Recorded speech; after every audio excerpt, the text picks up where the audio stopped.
Alright, so done with my things that I needed to take care of.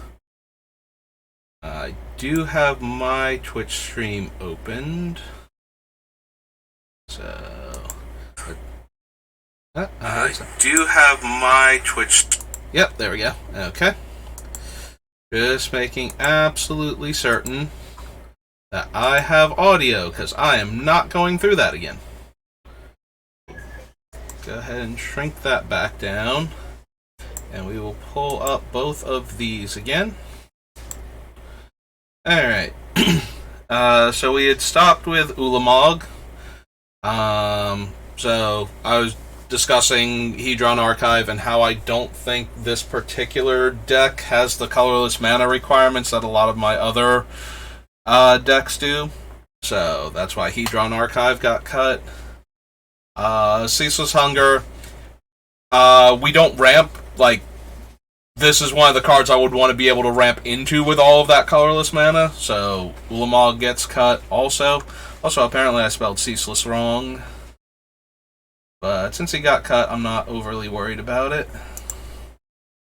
Chandra Flamecaller. Similarly to the other things, like we already cut Memory Jar and Reforge the Soul, so all of the other worse wheels also got cut. Deceiver of Forms, we wound up not keeping the token makers, so there's no way for Deceiver to really do its thing. We cut Inverter of Truth because this one only one-shots the opponent if they don't have a graveyard, as opposed to Leveler. So while Inverter of Truth made it into the more competitive deck because it puts them on a very fast clock, even if it doesn't kill them, the Inverter, since it's not a one-shot, and it's not, and this isn't the super competitive version of the deck, like, giving this thing out cripples the one player, but it doesn't kill them, so that felt unnecessary for this build. We wound up cutting Foreboding Ruins and Game Trail and whatnot to make room for some basic lands, so all of those type of lands got cut. Castigator requires giving the opponent like one of the Jackal Pup creatures also to make sure that they take extra damage when they're dealt damage, because yeah, it's just not enough otherwise. It's a 4-power flyer, but that's it. Morocut, Necropod, Pale Rider, again, they just do a little bit of harm to the opponents we give them to. So that's neither good enough for the Cutthroat version nor helping make allies with the more political version. So all of them had to go. Ulvenwald Hydra was in the deck in place of Higher Giant. Like, originally they were both in there, and I eventually decided to cut the Hydra and keep the Giant. The Hydra lets us give the player we're giving it to a land, and only that player, but it is a large angry trampler. But the Giant feels more like we're making friends and making the rest of the table like us a bit more. And it stops us from giving a land to the player that's already ramping super hard by giving them the Giant. Wolf of Devil's Breach got cut from both decks. It's just not doing anywhere near enough. Assembled Alphas is also like an okay attacking creature. We wound up cutting Bedlam Reveler and Ox of Agonis. Bedlam Reveler went first. Ox of Agonis made it a lot further before it got cut. But they both were in and both got cut for similar reasons. We can use them to discard our hand and draw a couple of cards. Rixmai Reveler also does that. Or lets a player loot when it comes into play normally. It has to have its spectacle cost paid to do the small wheel effect. All of those are kind of underwhelming. Like, if we give it to a player who's got a ton of cards in their hand, then they have to discard all those cards and go down to 3 cards, so it takes away like all of the combo pieces or control elements that they might have been building up. But the flip side to that is that if we're trying to help somebody who's like, didn't get lands or something, and we're trying to make friends at the table, making them discard all their cool spells in order to get 3 more looks at a land is kind of like, one of those disease versus cure, which one is actually better or worse type of things. So there's that. Collective Defiance was originally in here partially to be a wheel effect, and all of the, most of the better wheels got cut, so Collective Defiance went. Devils is just an okay attacker. Tree of Perdition is one of those cute trick cards, but doesn't really do what we need it to do by letting one of our opponents set another opponent to 13, or boost us back up to 13 if we fallen below that number. So Key of the City and Gear Hulk stayed in. We'll get down to Kaladesh real quick. War of the Spark's too far. So before, there we go. Key of the City, Noxious Gear Hulk. Like I said, I wanted to keep one of the comes into play, kill a creature. Maybe this isn't correct. The more I think about it, maybe this one should have been Shadowborn Demon, the 5/6 that if you don't have 6 or more creatures in your graveyard on your upkeep, it goes away. But the Noxious Gear Hulk is a better thing for us to have, for having us gain life. And most of the time, I'm not super concerned about the life gain. We did cut a lot of the other friendly life gain cards from the deck, though. And just went with the things that help the opponent out, but also deal some damage to them. So that way we're not undercutting ourselves when we need to kill a player. So Noxious Gear Hulk, maybe that should be the Shadowborn Demon. But at the time I left the Noxious Gear Hulk in instead because it's a better creature for us to have than the Shadowborn Demon is. But maybe the more I think about it, maybe that's not correct. Champion of Dust stayed in because it always draws them one card and makes them take 1 damage. We wound up cutting the Phyrexian Rager, the 2/2 for 3 that does this, because the body was too small. The Champion of Dusk and the First Sphere Gargantua get to stay in because we give them away. The opponent loses the 1 life and draws their card, so, that's more positive than negative. Almost every Magic player figures this out sooner rather than later. That 1 damage for a card is not that bad. The nice thing about the Champion is, against, vampire-themed decks, you can make them draw a ton of cards, and it's like they don't get a choice. They draw X cards and lose X life. They can't draw up to X cards. And it will be the number of vampires they have, and this will be a vampire also. This is why you always get to draw the card, is you get this one. So we can give it to players where it will actually deal them a ton of damage if we want to, but we can also just give it away as another First Sphere Gargantua variant. So it stayed in. Doom Whisperer stayed in just as a large flyer that helps me put cards I don't want from my deck into the graveyard, and can help win the game eventually. There's Bedevil and Casualties stayed in. Let's see, we'll go back to this one. Yahenni got cut for the same reason Yahenni got cut from the other version of the deck.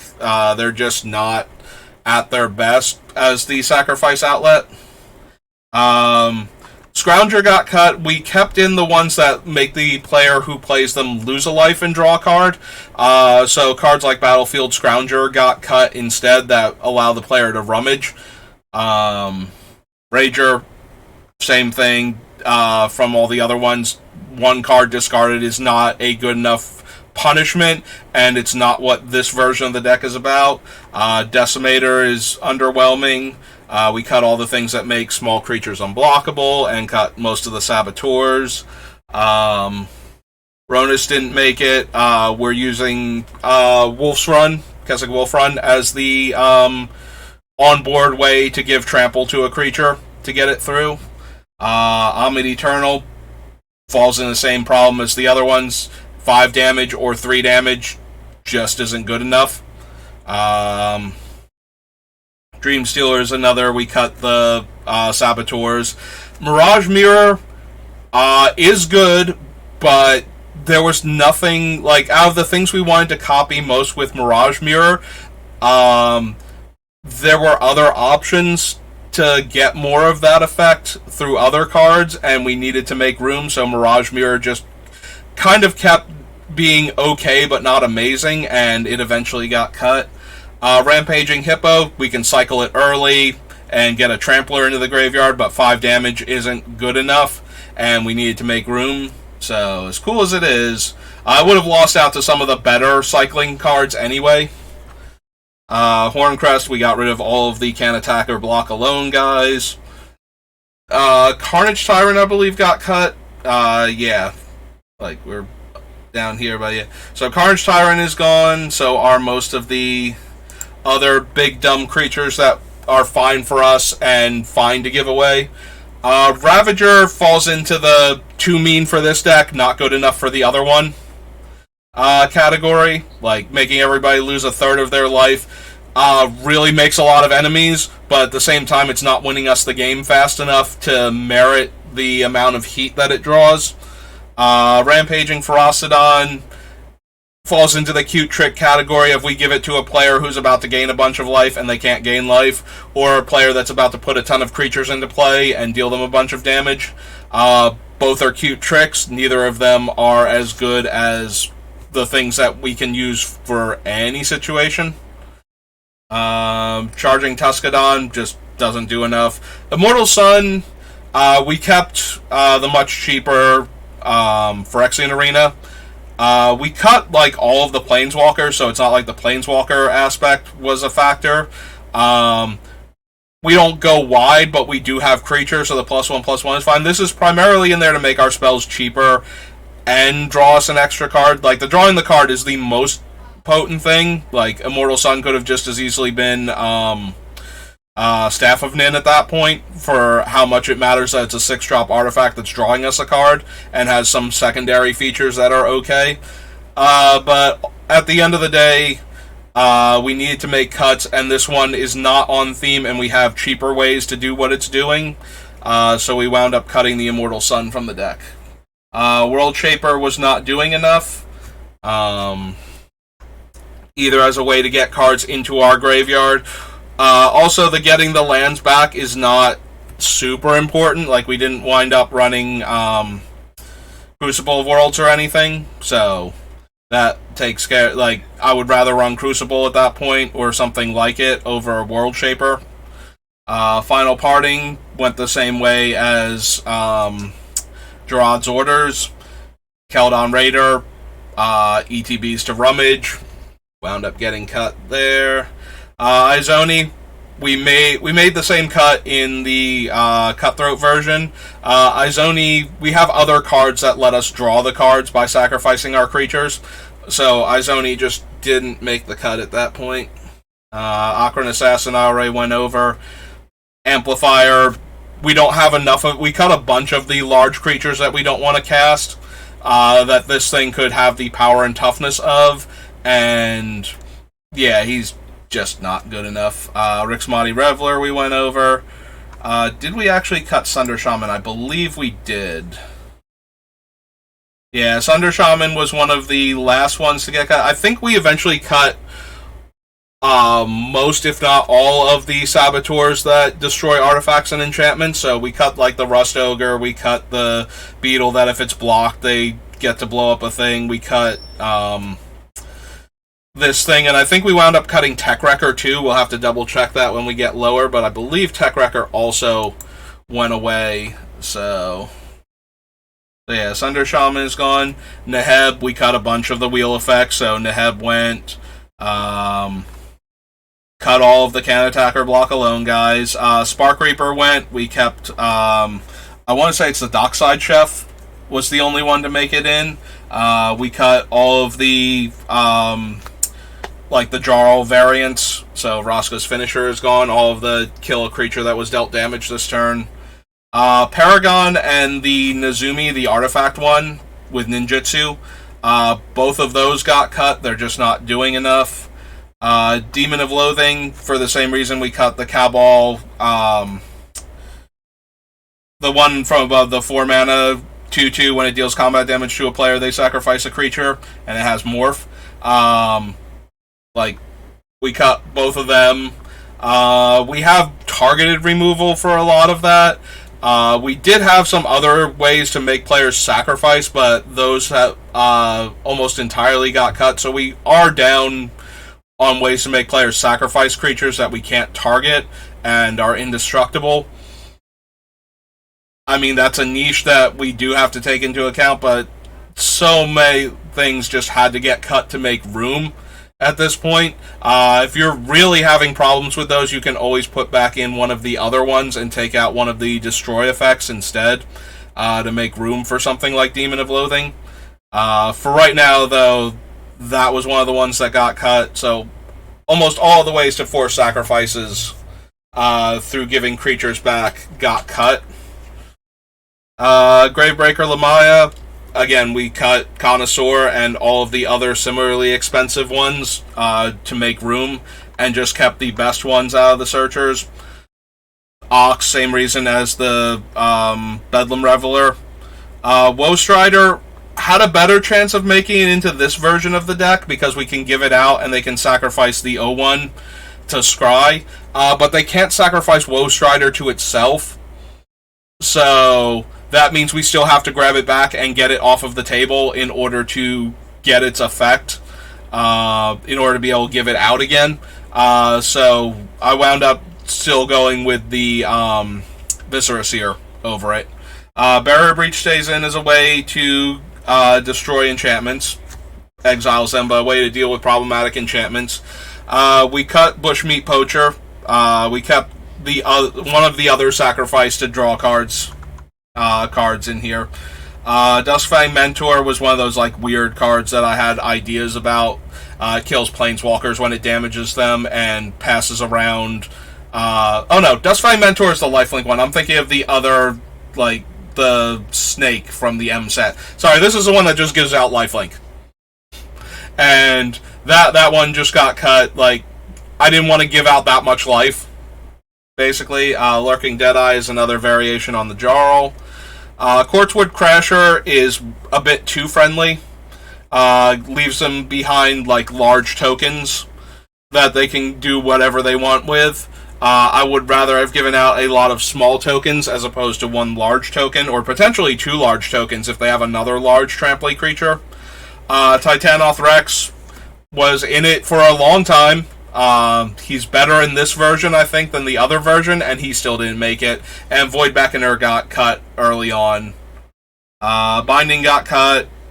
We have better options. Maelstrom Pulse was in for a long time after Binding got cut, and it wound up getting cut for basically the same reasons.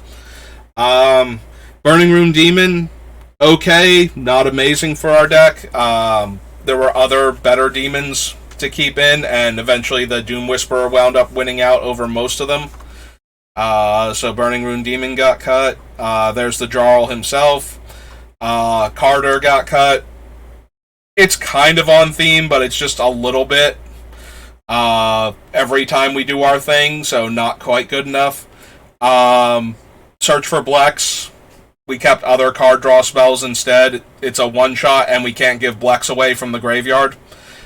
Theorist, we cut all of our looters and rummagers, like creatures that just do that, as opposed to like the comes into play, lose life, draw cards dudes. Daemogoth Woe Eater is okay, but not amazing. If the player we give it to can sacrifice it, they get to draw a card and gain 2 life, and we have to discard a card, which is not always the worst thing. But we just had better things to give away than this big dumb demon. So, Illuminate History was one of the wheels that got cut. Mortality Spear stays in. We cut the Snarl for the same reason we were cutting some of the other multi-lands that aren't dual lands for my version of the deck. It just does more to have them be fetchable. If you're not running fetches, then you don't have like the older dual lands, then it makes more sense to run these as replacements for them to help fix your mana. But we needed to make cuts to make room for some basics, so that way we have something to go fetch if somebody paths our creature, or we gain control, like we get somebody else's Solemn Simulacrum or something, any of those type of things. Lore Mage same reason as Connoisseur and cut earlier. Chaos Channeler should have never been in here. Gelatinous Cube, we wound up not running Urborg, so the player we give it to can't necessarily activate and get rid of the creature. Innkeeper falls into the category of things that we can give away for tiny bursts of mana, and like I said, I went with the Zenarim Spy instead, or Zenarim Creature. We're just going to scroll down a bit and get caught up on all the stuff that stayed in. The Terrace stayed in. I believe I cut Majoring Responder, but the Terrace got to stay in as a creature we give out. It's a big dumb dinosaur, and it gets to attack for a lot of damage, and it kills one of the creatures the defending player controls. So it's a good way if we can agree on what needs to die. The Terrace can almost definitely kill it. Like, the things that the Terrace isn't killing are, Eldrazi Titans and whatnot. So that's fine in that regard. Celestis stays in because it lets us fix our mana, ramp, and loot. So all good things there. So yeah, Skullport Merchant got cut. Morbid Opportunist always hurts. I love this card in Commander. Like, things are always dying, and you usually get to draw cards. Even if he dies, he tends to die as part of a Wrath. Like, I think more people should probably seriously consider killing him with targeted removal as soon as they can. But if they don't, and he gets swept up in a Wrath or something, as long as it's an actual Wrath and not, like Cyclonic Rift or Terminus or something, then you're going to get to draw a card off of him. For the other creatures that died. Stickfingers, self-mill, but not quite good enough. We cut the Saboteurs. Biting Palm was actually in for the longest time because it would allow us to gang up on a combo deck player by giving other players this difficult-to-block menace creature that could keep attacking them and removing its counter in order to strip the opponent's hand of important combo pieces and exile them. So for the longest time, he stayed in there. He was one of the later cuts for the deck.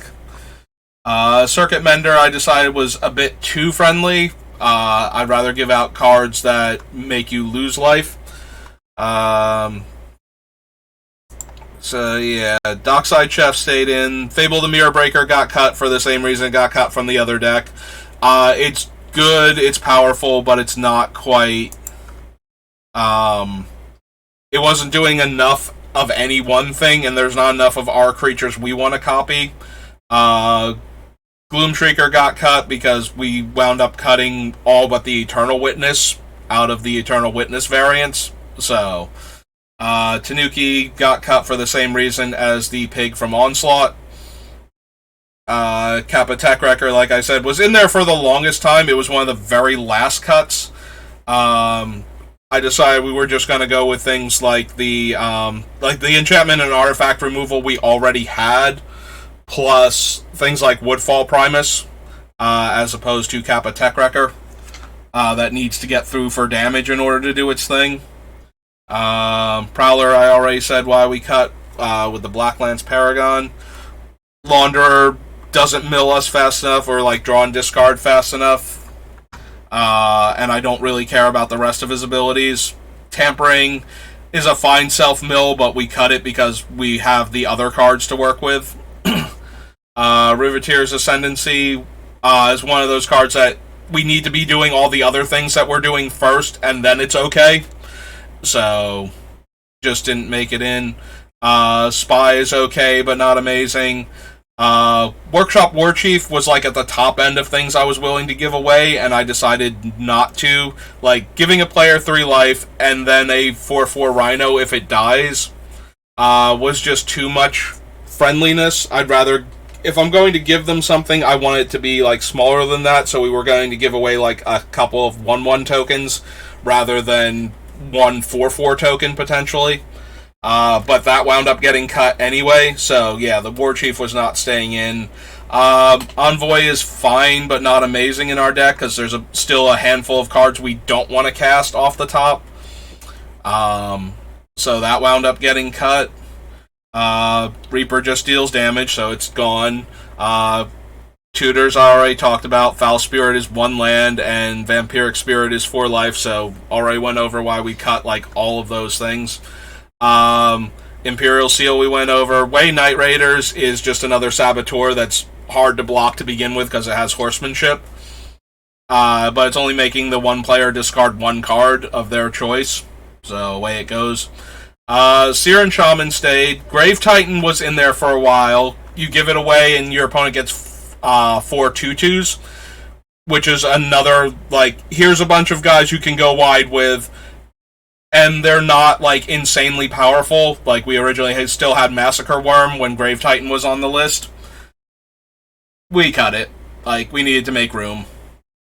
Swiftfoot Boots stays in. We cut everything up until the Gargantua. So yeah, we cut Garrick. Thundermaw is fine, but not amazing. Here's the Shadowborn Demon, which could have potentially stayed in. Big Dumb Tramplers just got cut. Like, if they're not doing other stuff and they weren't better than the other Big Dumb Tramplers. So things like Woodborn Behemoth. Lily's Reaver is another Saboteur that gives the opponent a 2/2 on top of making the other player discard a card. Scooter got cut. Necromancer's Stockpile. As much as I love the card for letting us cycle our creatures, essentially, and occasionally making 2/2s if they happen to have been zombies, just got cut for the other better wheel effects that we wound up running. So, for a while, Avaricious Dragon was still in there because we can let the opponent draw an extra card, and if we want to be friendly, steal it back before their end step and sacrifice it, rather than, making them discard their hand. But eventually it got cut, because most of the time we would want the player to discard their hand, and we would be giving it to them before that, like, after their draw step, so they wouldn't get the extra card either. So, one of those, too mean for this deck, not mean enough for the other deck. Majoring Responder, it was this or the Tarisk, and I went with the Tarisk because it's slightly better, letting it fight as a 10/10 rather than dealing 7 damage. Did we cut Audacious Thief? I believe we did, right? Because this was what, we cut all of the other things. I wish it would stop, like, going on to things up here and making it difficult for me to scroll as it's, like, reloading all of these options. Audacious Thief got cut. We did keep... Audacious Thief got cut for the same reason that Phyrexian Rager did. I wanted the bigger bodies that have the effect of drawing a card and losing a life. Cavalier is one of the worst wheel options, so it's gone. Cut all the things that make the little guys unblockable. Cut most of the things that made the bigger guys unblockable. Raptor falls into the cute trick category. Moldervine went because of the same reason as Opportunist. Silverback Shaman stayed in for a little while because it was potential that we would steal it back and draw the card. But eventually, big guys that draw 1 and lose 1 made it in over that. So, Carrion Grub didn't mill enough and was only okay as like an X5 based on the highest power we had milled so far. Gargaroth, same reason as Workshop Warchief. The highest end of the power level of what I was willing to give away, but not, maybe a bit too good to give away. It still might have made into the deck because we can cast it and use it, but we had better options. Elder Gargaroth, if we cast it and it just dies, then we got nothing out of it, whereas some of the other things, have comes into play abilities where we get a little bit out of them first before they go. So yeah, Elder Gargaroth eventually got cut. Gloomsower does too little. Blightfang is the snake that I thought the other one was. It's got the weird Death Touch kills Planeswalker thing going on for it. We have better options. Subira, cut all of the other ones that make smaller creatures unblockable, cut most of the smaller creatures that we would need to be unblockable. So, Mrs. Teferi could not make it. There's Unleash Fury, cut because of the same reasons as Berserk. Deal Broker, cut for the same reasons that we cut the other the other reusable looters and rummagers. So I did take special note when I cut the Custody Lich and the Thorn of the Black Rose. The way the deck shaped up, we could actually have gone more all in on giving out the Monarchy, and because we have fewer creatures that we don't want to put into play, we also could have given out the Initiative and made players fight over those two resources. And that is a legitimate deck. Like, we could have built a third deck that follows the political aspect, but was more focused on these cards. But at the time, what we had here was perfectly fine for a political build for the deck, and this would have required us to go back through all of the other gives the Monarchy cards and gives the Initiative cards to figure out which ones we would want to run, and we would have to cut a bunch of other stuff to make room for these type of cards. So that's basically a third build of the deck at that point. So while I do believe that is a valid strategy, that we could have gone with the political version of the deck, being able to forcibly give out the Monarchy and the Initiative with creatures that come into play to do those effects, it's not necessary for this version of the deck. Like, it would be an entirely different version of the deck that we would have to build to make those work. So I decided not to focus on that and to just cut these two from the deck. Archfiend of Despair, we cut Wound Reflection, so this guy got cut before then, because they are both Wound Reflection effects. Everything I said about Wound Reflection is true of the Archfiend of Despair, and then some, because it's a creature and therefore more vulnerable. Bramble Sovereign, if we were going to use Bramble Sovereign, the reason to do that would be to double up on the negative comes into play triggers by giving them another token copy of that card that would then make them have to do the negative thing again, and we cut almost every one of them that was just like a minor inconvenience. So the things that we have left are like things that would actually kill them, or things that they wouldn't mind having copies of lying around. So Bramble Sovereign winds up getting cut. Fan favorite is just a worse mana charge dragon. We kept the Gargantuan, cut the Skelemental and the Marasa Behemoth for the same reasons we cut the similar cards up above. Cut Pyromancer for the same reason we cut things like Legend of the Mirror Breaker. Sand Sprinter, wanted it to stay in. I love how it interacts with the deck. Just couldn't make room for it. Timeless Witness, like I said, we only kept the Eternal Witness. Unmarked Grave stayed in the deck. One of the better Entomb effects. Vile Entomber, one of the not better Entomb effects versus what we already had. Plague Reaver falls into the cute trick. We give it away, they sack their things or they discard their cards to sacrifice it to give it to somebody else, and so on. Wasn't really doing what we needed to do. Root Weaver is not as good as the Hired Giant is for what I was doing with Hired Giant, so Root Weaver went. Tormod, the 2/2s are kind of ancillary to our strategy, so even though he interacts well with what we're doing, he got cut. Agent of the Shadow Thieves, I still have no idea why I wrote this one down. Kaga got cut for some of the other card advantage spells. Seal we kept in. Patron of the Arts got cut. Here, let me make sure if we kept the Zentarim or not now that we're down here.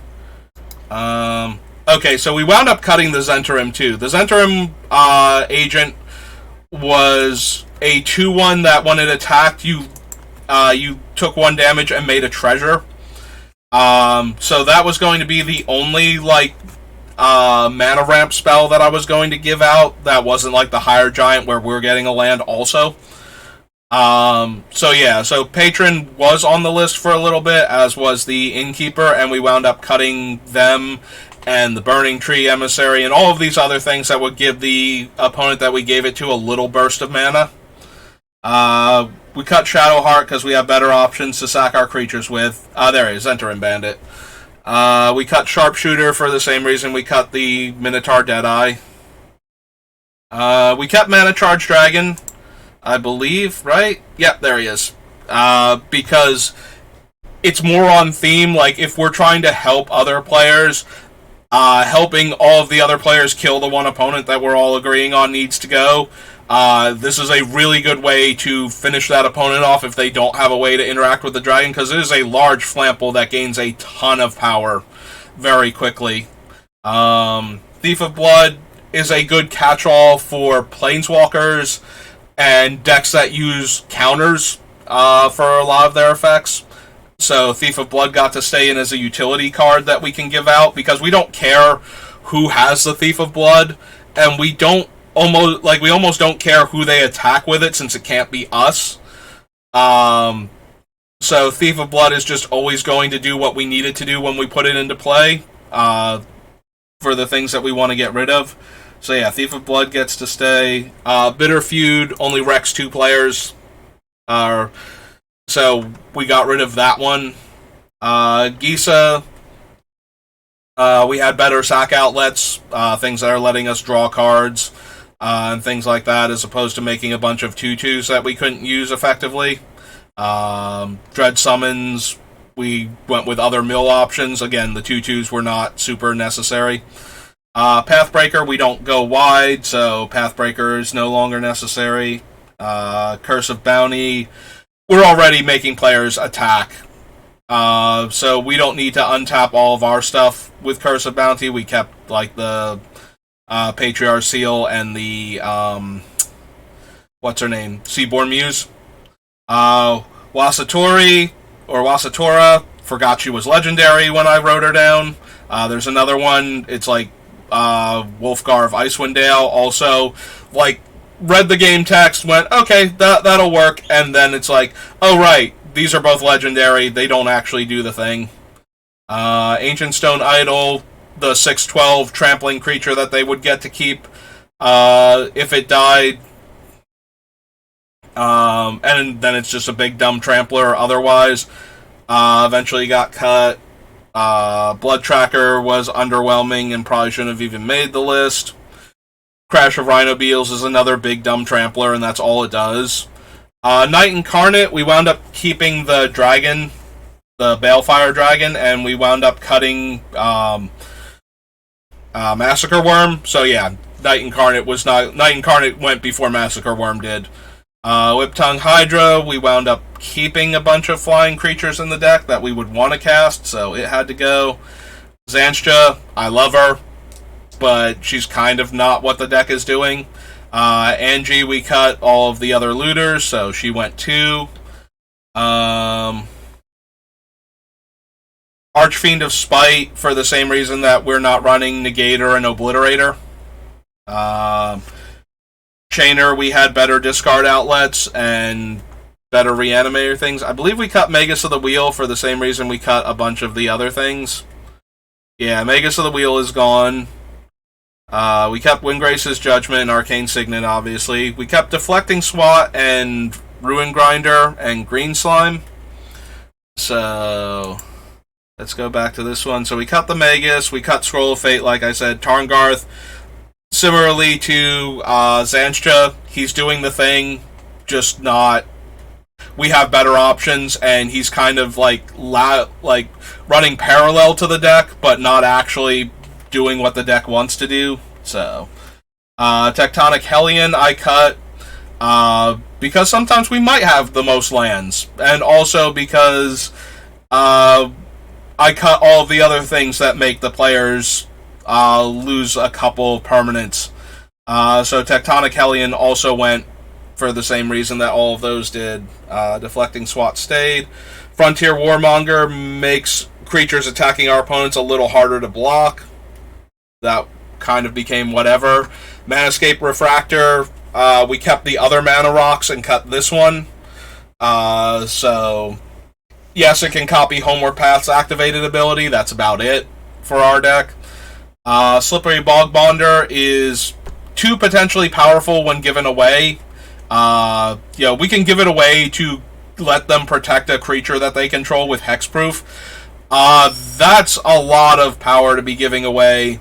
And we already have plenty of ways to make our commander hexproof or shroud or something. So we don't really need Bog Bonder for that. So Bog Bonder went away. Fane, we have better sack outlets. Gluttonous Troll, giving out some food tokens wasn't the most, like, I wound up cutting a bunch of the things that give life to the opponents anyway. So roundabout ways and artifact matters ways to do that with Gluttonous Troll. Guardian Augmenter went for the same reason that Bog Bonder did. Ruin Grinder stayed in because we can give it away. When it dies, we can wheel. And it's very easy for us to get it into the graveyard. So Ruin Grinder is a very easy way to set up a wheel effect that's also giving out a large, powerful creature. And is fixing our mana, too. Mountain Cycling means we can get, Zeatora's Proving Ground and all of the other duels, so... Triplicate Titan, same reason we cut the other things that give away a bunch of creatures. The Eye Tyrant is one of those runs parallel to the deck, but isn't actually, fully on theme, so we cut it. Wolfgar doesn't work the way I wanted him to. Bellowing Mauler is another one of those life loss cards. It's just doing it in a cooler way than the other one, so it got to stay in longer, but eventually it got cut for the same reason that all the other ones did. Bullies stayed in. I keep trying to make that joke every single time, It's like, we could cut the Bullies, I'll see if there's anything else. Yeah, Bullies stayed in. Oddly, we chose not to cut our commander. Dogged Detective was low impact, so he got cut. Grime Gorger... I decided that as much as I enjoy the card being able to hate on other players' graveyards, a lot of the times the thing you need to get out of the graveyard is all of one type of card. So the fact that the Grime Gorger can only eat one of each given type of card, so it can only eat one artifact, one creature, one enchantment, one instant. Usually the player's mostly all in on one card type that they want to get back, or two card types. So you need to get rid of all of the artifacts from their graveyard so they can't put them all back into play with one card. Or you need to get rid of all of the creatures because they'll just reanimate a different one, and even if you get rid of the best option, the second best option might still be really bad. So Grime Gorger got cut. I would consider Scavenging Ooze if I had more room. Cyrix, same reason as Tormod. 3 damage is nice, but it's not essential to the deck. Death Kiss runs parallel, but doesn't really work with the deck's theme. Yes, we give them a creature and it attacks and we double the power. We cut Berserk and we cut Temur Battle Rage and all of those, so we're cut Death Kiss as well. Green Slime stayed in because it's a good way to kill an artifact or enchantment with an activated or triggered ability.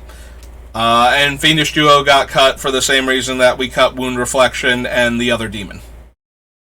Okay, so that is literally all of the cards that got cut for this version of the deck. And all the cards that we kept in. Oh yeah, so I had started working on, these were all the cuts and I was going to, compare notes, and then I realized that, no, I can just use the other document. It's a little obnoxious, but so was this version. But I was so frustrated and upset that I had been muted the entire time when I was doing this the first time that I wanted to go back and figure out all the cuts, and I was looking at different ways to explain everything that got cut, and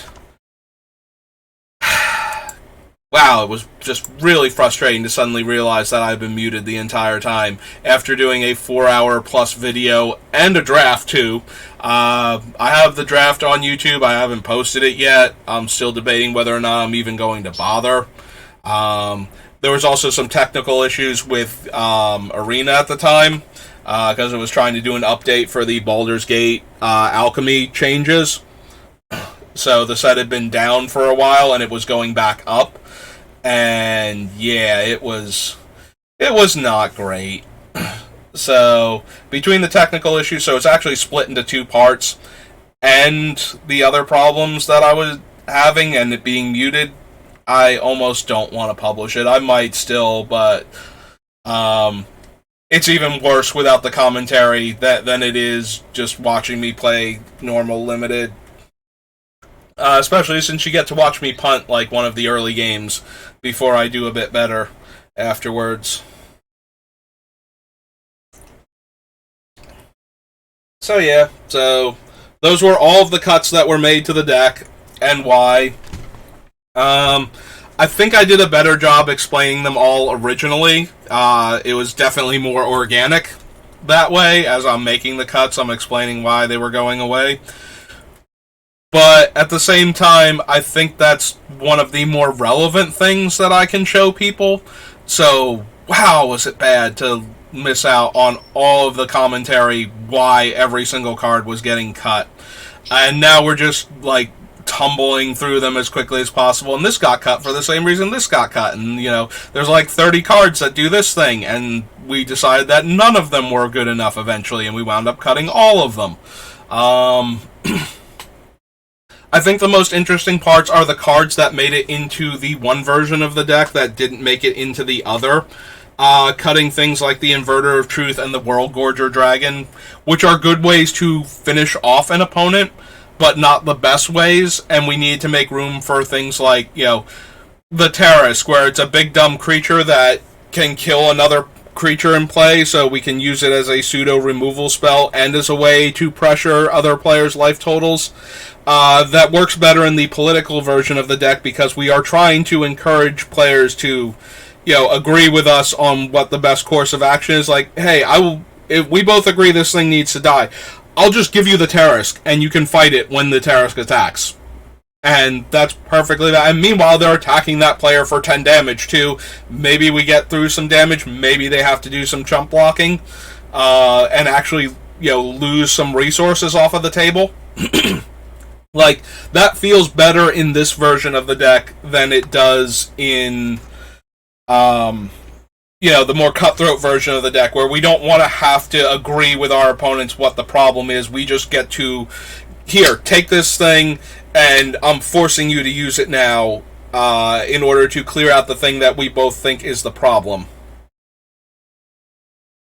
So yeah, so that's where I'm at with the builds. I felt really good about myself for having finished the deck before, and then finding out that all of the commentary was lost, like, really put a sour taste in my mouth. But this literally happens to almost everyone who tries to do something like this. They work really hard on something, and then the program crashes, or there was a flaw that they missed that renders their entire, like, you know, 5+ hours worth of work completely meaningless, and they have to do it all over again. Like, this literally happens to professional streamers and content creators all of the time. So it's just something that I'm going to have to accept has happened, do my best to get around that it happened, and remake the content as best I can so that it's still there. Because, like I said, I think this is one of the more interesting aspects that, you know, why should I bother showing you how to make the decks? I think this is one of the things that you get something useful out of by watching. The explanation for why cards that we thought would be okay in the deck originally all of a sudden are getting thrown out of the deck. Besides the obvious, we can only run like 60-ish spells and 40-ish lands is how the deck is going to be 100 cards. We can't go over that number, so we have to make cuts. But the idea of how those cuts are made, I think, is one of the more interesting things that I can show people. So having all of that commentary lost just really bothered me a lot. Like, that is one of those, like, if I were more teetering on the edge of I don't know if I want to keep doing this, that is one of those things that might have crushed me entirely type of things, and maybe I would have have to step away from this for a while. As it stands, it's still really frustrating and really annoying, and I'm kind of smiling and laughing now because we're past that point, and I managed to do something to replace that lost information. But now I have like a 4-hour video that was supposed to be the finale for this, and I was supposed to start working on Miracle today, and now I had to do this instead. But you know what? It could be worse. Plenty of people have had similar issues and even worse issues in the past. So I'm just going to have to accept that it happened and move on. So yeah, so this is to make up for that. So we'll start on Miracle sometime in the near future. I don't know that I'll start him today, but I might. I also might just do another draft in a little bit. But I did want to finish this, and I did want to get past the initial problem that I had where I lost all of the audio for my first time through this. So yeah, that is the Beamtown Bullies. This is the political build, down to 60 cards. I went over some of the lands that I cut also. Some things that the loss of the audio kind of ruined. So I do still have Wasteland on here. Wasteland, especially by itself, is not essential. Like, Strip Mine is usually cheaper than Wasteland. I don't know if that's 100% still true or not. But for the longest time, Strip Mines, like White Border, 4th and 5th edition Strip Mines, were only like $6 to $10. So if you're not going to run both of them, technically the Wasteland should be a strip mine because that deals with any land as opposed to only dealing with non-basics. Although, to be fair, most of the lands you want to deal with are going to be non-basics. You usually don't want to strip mine an opponent of like a random forest or swamp or something. But strip mine is normally cheaper to acquire, so strip mine is a perfectly serviceable replacement. For the dual lands, you do not need the dual lands. I've been over this a few times in other videos, but just to cap it off again, the dual lands add something like a couple percentage points to your win rate because they come into play untapped and don't deal you any damage and don't make you choose like a mana type ahead of time, like any of that. So the dual lands are always just a tiny bit better than other lands. If you're not playing like tournaments with your competitive commander decks, you do not need the dual lands. I own them, so I put them in the decks whenever I build a multicolor deck, because I would rather just have that slightly better percentage. And because it allows me to run then all of the fetches and then run Sensei's Divining Top and Oracle Moldiah and things like that, where manipulating the top card of my deck is actually a thing. All of that is entirely unnecessary for the most part. You can just run other lands that tap to produce multiple colors of mana, like the ones that got cut that are way cheaper than the dual lands. And that's why I didn't even bother writing down the prices. Like, I know they're too expensive, and they have the easiest replacement thing. And if you're not playing at high-level competitive tournament commander games, then you don't need the fractions of a percentage point that each one of them adds to your deck, like having Bayou and Badlands and Tega and all of the fetches and top. All of them together each add their own fractions of a percentage point, and you wind up with like 2 or 3% higher win rate because you're not taking damage all the time to put your dual lands into play. Untapped, and you're getting to shuffle your deck more when bad cards are on top, and you're getting to look at more cards. It all helps, but it's not essential, and saving that amount of money, like, you would be much better off. This is one of the things that I said. You would be much better off if you wanted to run this deck, for example, if you have the money to spend, to get Survival of the Fittest, as opposed to, like, one of the dual lands, or any of the, like, definitely more than all of the dual lands put together. Any of the one dual land Survival will do you much better, and is cheaper, I believe, than any of them. Maybe Tega's below 140. I don't know that that's true. But yeah, Survival of the Fittest has no good replacement that we're not already running anyway. So Survival would be a better investment if you were going to spend that kind of money on this deck specifically. The dual lands might be a better investment overall because the dual lands never go down in price. And they can work into more decks, but for the actual increasing how effective the deck is, like the specific deck, Survival is way more important than any of the dual lands. So, yeah, don't feel like you need the mana base, the insanely expensive mana base that I've given this deck. You can do it with the cheaper lands. The ones that I cut before, as we were going through this, because I didn't have room for all of those lands. You can just add those in place of the dual lands. Just try to keep the mix about the same.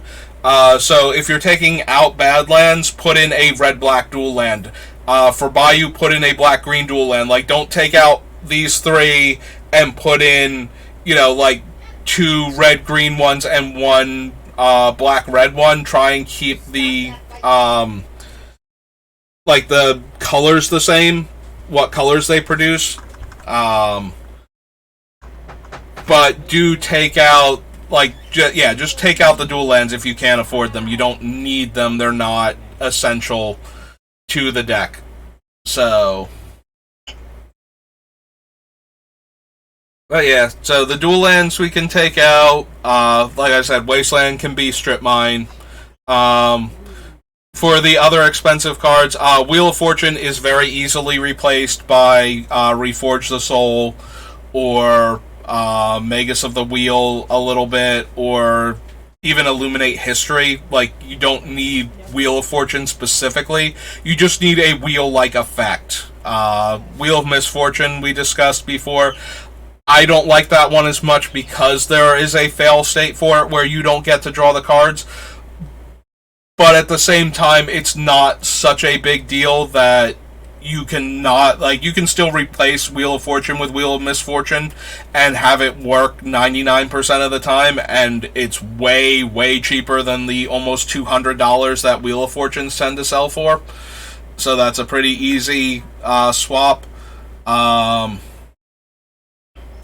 For the tutors, you can swap them out for cheaper tutors. Money-wise, obviously these, Demonic and Vampiric are in here because they are, mana-wise, the cheapest tutors and the most flexible ones. But you don't need to run specifically them. If you can get a cheaper, preferably one of the mana-wise and what they can search up for you. So, I forget what Grim Tutor's at, but if it's below $37 and you can afford that one, that one's a fine replacement for Vampiric Tutor. If you want to get, specifically the creatures or specifically the lands, you can put back in one of the other slightly cheaper tutors, like Worldly or Sylvan Scrying or something. But yeah, Vampiric Tutor stayed in because it just tutors for any card. And it's cheap enough, and at instant speed, putting it on top, even with our lack of...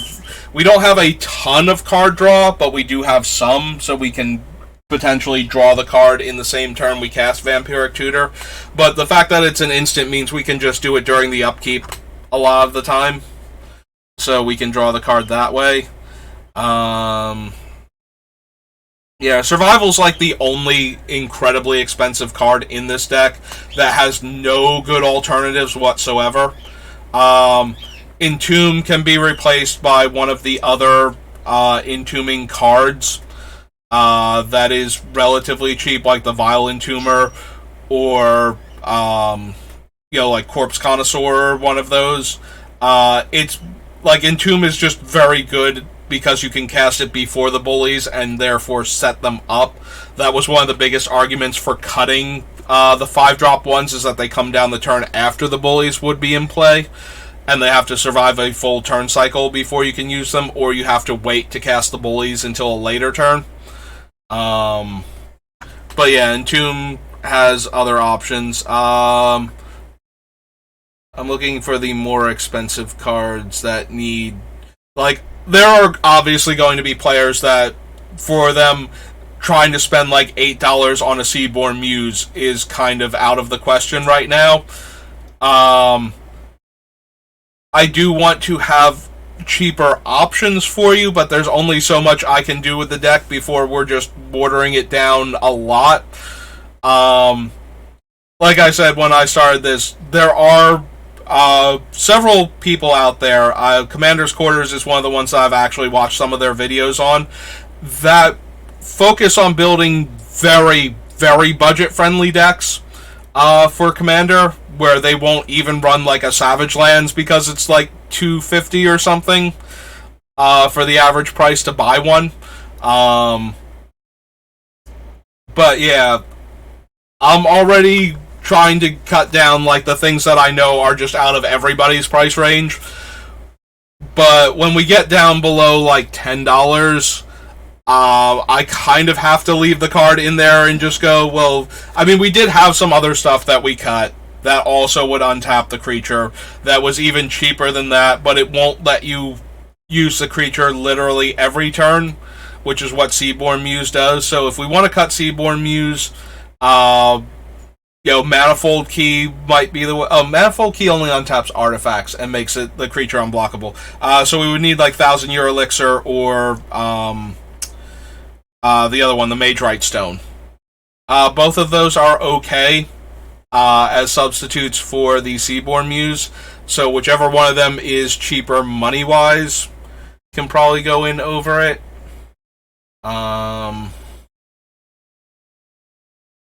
Yeah, Brooding Saurian, kind of important. Damnation can be replaced by anything, Life's Finale, any of the Commander deck cards that are like 5 mana. Anything in like the 5 mana range that destroys all creatures in play is probably a fine replacement for Damnation. So, the only requirements are that it has to destroy all creatures in play and be about 5 mana, like somewhere in that range. 6 mana is acceptable. You don't want to go over that. We already have Decree of Pain. We wanted something that we could cast before that. I went with Damnation because it's 4 mana, not for any other reason. So if you want to include one of the other 5 or maybe 6 mana Wraths, Black does have a bunch of variations on Wrath of God that will fulfill those criteria. That you can run instead of Damnation. Like, it's not super important that it's 4 mana. It's better at 4 mana than it is at 5, and even better than it is at 6, but at the same time, if the nearly $20 that Damnation is going for on average, for the lower end of its price range, like, I'm sure Damnation is at or above $20 on average for what it goes for, but you can definitely find them with Buy It Nows for like in the $17 range. Like there were like 1 or 2 of them that were like 15 and change, and then you get like there were a bunch of them that were like 17 to 20. So I put it down as like a $17 card.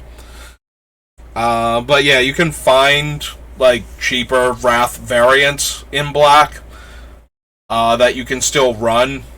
That are like, you just want it to have destroy all creatures and to be like 5 to 6 mana at the top end, because we need something that is cheaper than Decree of Pain for the other Wrath that we're running in the deck. What else do we have? Balefire Dragon can be replaced by either Mordant Dragon, which only does the damage to 1 target. Massacre Worm was kind of in like lower price range, but still kind of expensive. You could also replace it with the Steel Hellkite, which lets you destroy non-land permanents with a convert mana cost of X by paying X. The primary reason for Balefire Dragon is it does a lot of damage to each creature the opponent has. So Balefire Dragon can very easily wipe a lot of players' boards. So we just want a creature that when it attacks or deals damage to the player, it does damage to all of their creatures, preferably in the higher range, or gives them, like, we can still work with a creature that gives like -2/-2, preferably higher at that point, because we want the Balefire Dragon to function as a Wrath. But it is primarily in here as a creature we can give away that also wipes the opponent's board when it hits, for creatures. So any version of that effect is serviceable as a replacement to Balefire Dragon. But we do need something that deals damage to like all of their creatures or gives a -/- to all of their creatures, to replace Balefire Dragon. So,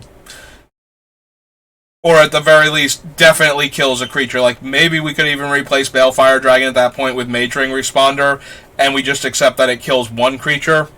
But we do have the Tarisk, so I would probably be more inclined. Maybe this is a good spot for, like, the 3/3, that when it dies it gives -3/-3, like the Incarnation of Night.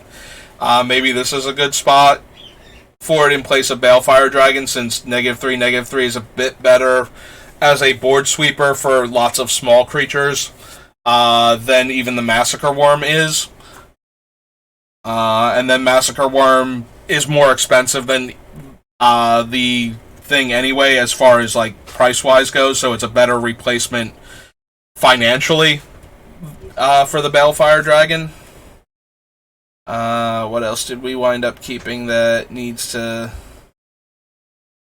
get talked about for like financial reasons? Is there anybody else that was super piles of money? Boseiju. Boseiju is a land that can destroy a thing, so Boseiju gets to go in. If you don't have Boseiju and you don't have the money for Boseiju, there's not a whole lot of lands that destroy other permanents that aren't expensive to begin with. At this point, Boseiju might just go in and, like, you might just replace it with one of your other non-basic lands to either fix your mana or a forest. Boseiju is just really good because it takes up the land slot and can destroy things. I'm trying to think if there's any other land that really destroys. I don't know how much the weird Ratchet Bomb variant is, the land that can destroy permanents by putting charge counters on itself and eventually destroy things with a casting cost equal to the number of charge counters on it. I want to say it's like Blasting Zone or something. Yeah, real quick, I have this open and I'm muted, so let's go over here. We can actually close that out. We'll go to Wizards. I'll shrink this back down. Oh, cool. We got new story things. I'll check that out later. Card database. And no, I don't need your cookies. I believe it's called Blasting Zone, so let's see what that actually looks like as far as...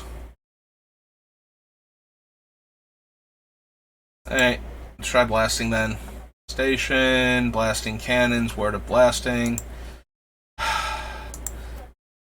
I cannot remember what this land's name is now. Awakening Zone. Oh, it's Blast Zone. Okay, I was close. So it comes in play with a charge counter.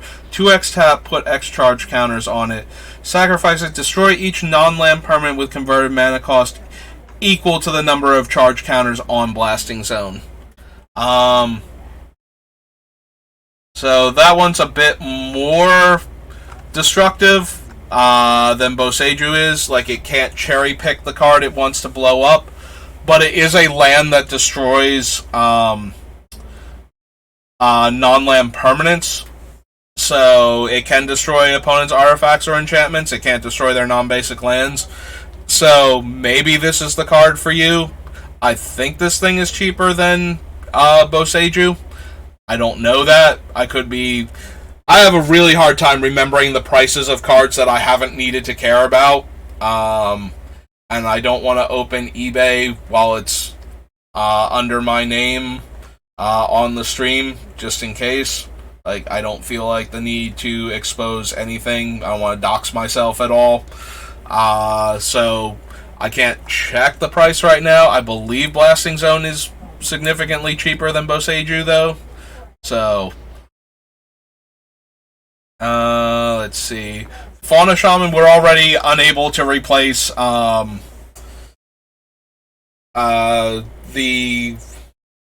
Survival of the Fittest to begin with. So, Fauna Shaman being the other Survival of the Fittest that we can run in the deck just seems impossible to come up with a replacement for.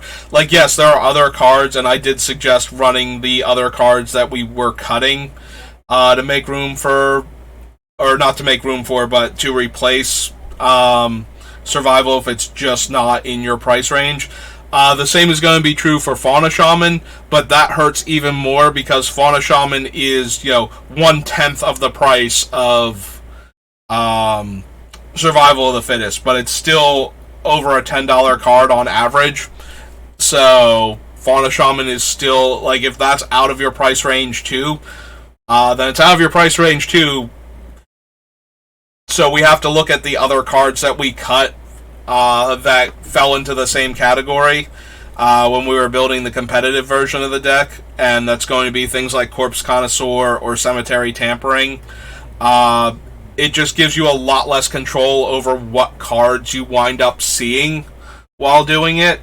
So Fauna Shaman is going to be like it's another card that does the thing that you really need the deck to be able to do to make it function more consistently, that you're going to be losing out if you have to replace Fauna Shaman. So there's that. None of these are particularly expensive. So yeah, I think that was it. So yeah, those are all the super expensive cards that the deck is running, that and what you can do to replace them to make the deck cheaper if you need to. At this point, though, there's only so many things. Like, the reason that these cards are expensive is because there are not better options than them for the deck, unfortunately. So, as we're cutting stuff for price consideration, the things that we're replacing it with, and the cheaper that you get to replace them, the more inefficient they're going to get. Like, eventually you can replace Demonic Tutor with Diabolic Tutor, and I'm pretty sure Diabolic Tutor is like a quarter, but you're paying twice as much mana for the tutor effect. At that point, consider what we are most likely going to tutor for. So the things that we are tutoring for are going to be the things that, like, either repeatable tutors. So early on, I am very likely to Demonic Tutor for one of a very select number of cards. Soul Ring to ramp with is usually my go-to. Sometimes mana, other mana to fix my colors. Like, especially if I have Soul Ring already, I might go for like Zeator's Proving Ground or something, just so I have access to all of the colors of mana early on. Like, if that's actually the issue. Beyond that, probably Survival of the Fittest, or Entomb, because that lets us put the card into the graveyard that we need to get there as soon as possible, and lets us potentially do it the turn before we cast Beamtown Bullies, in order to set up the deck so that it gets to do its cool thing.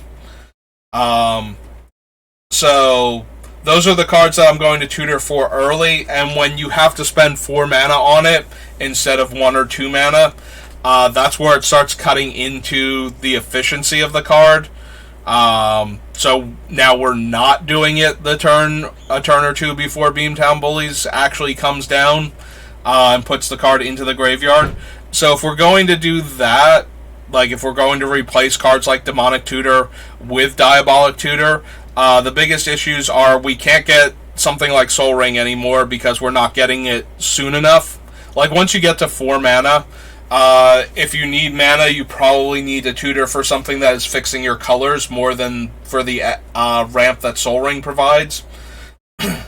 And we're also not setting up for like the early kill on one of the players with Beamtown Bullies, especially in the more cutthroat version of the deck. In the more political version of the deck, we can buy time by being more helpful to other players or by not threatening them as much with what we have to do. So maybe we have time for a 4-drop tutor instead of a 2-drop tutor.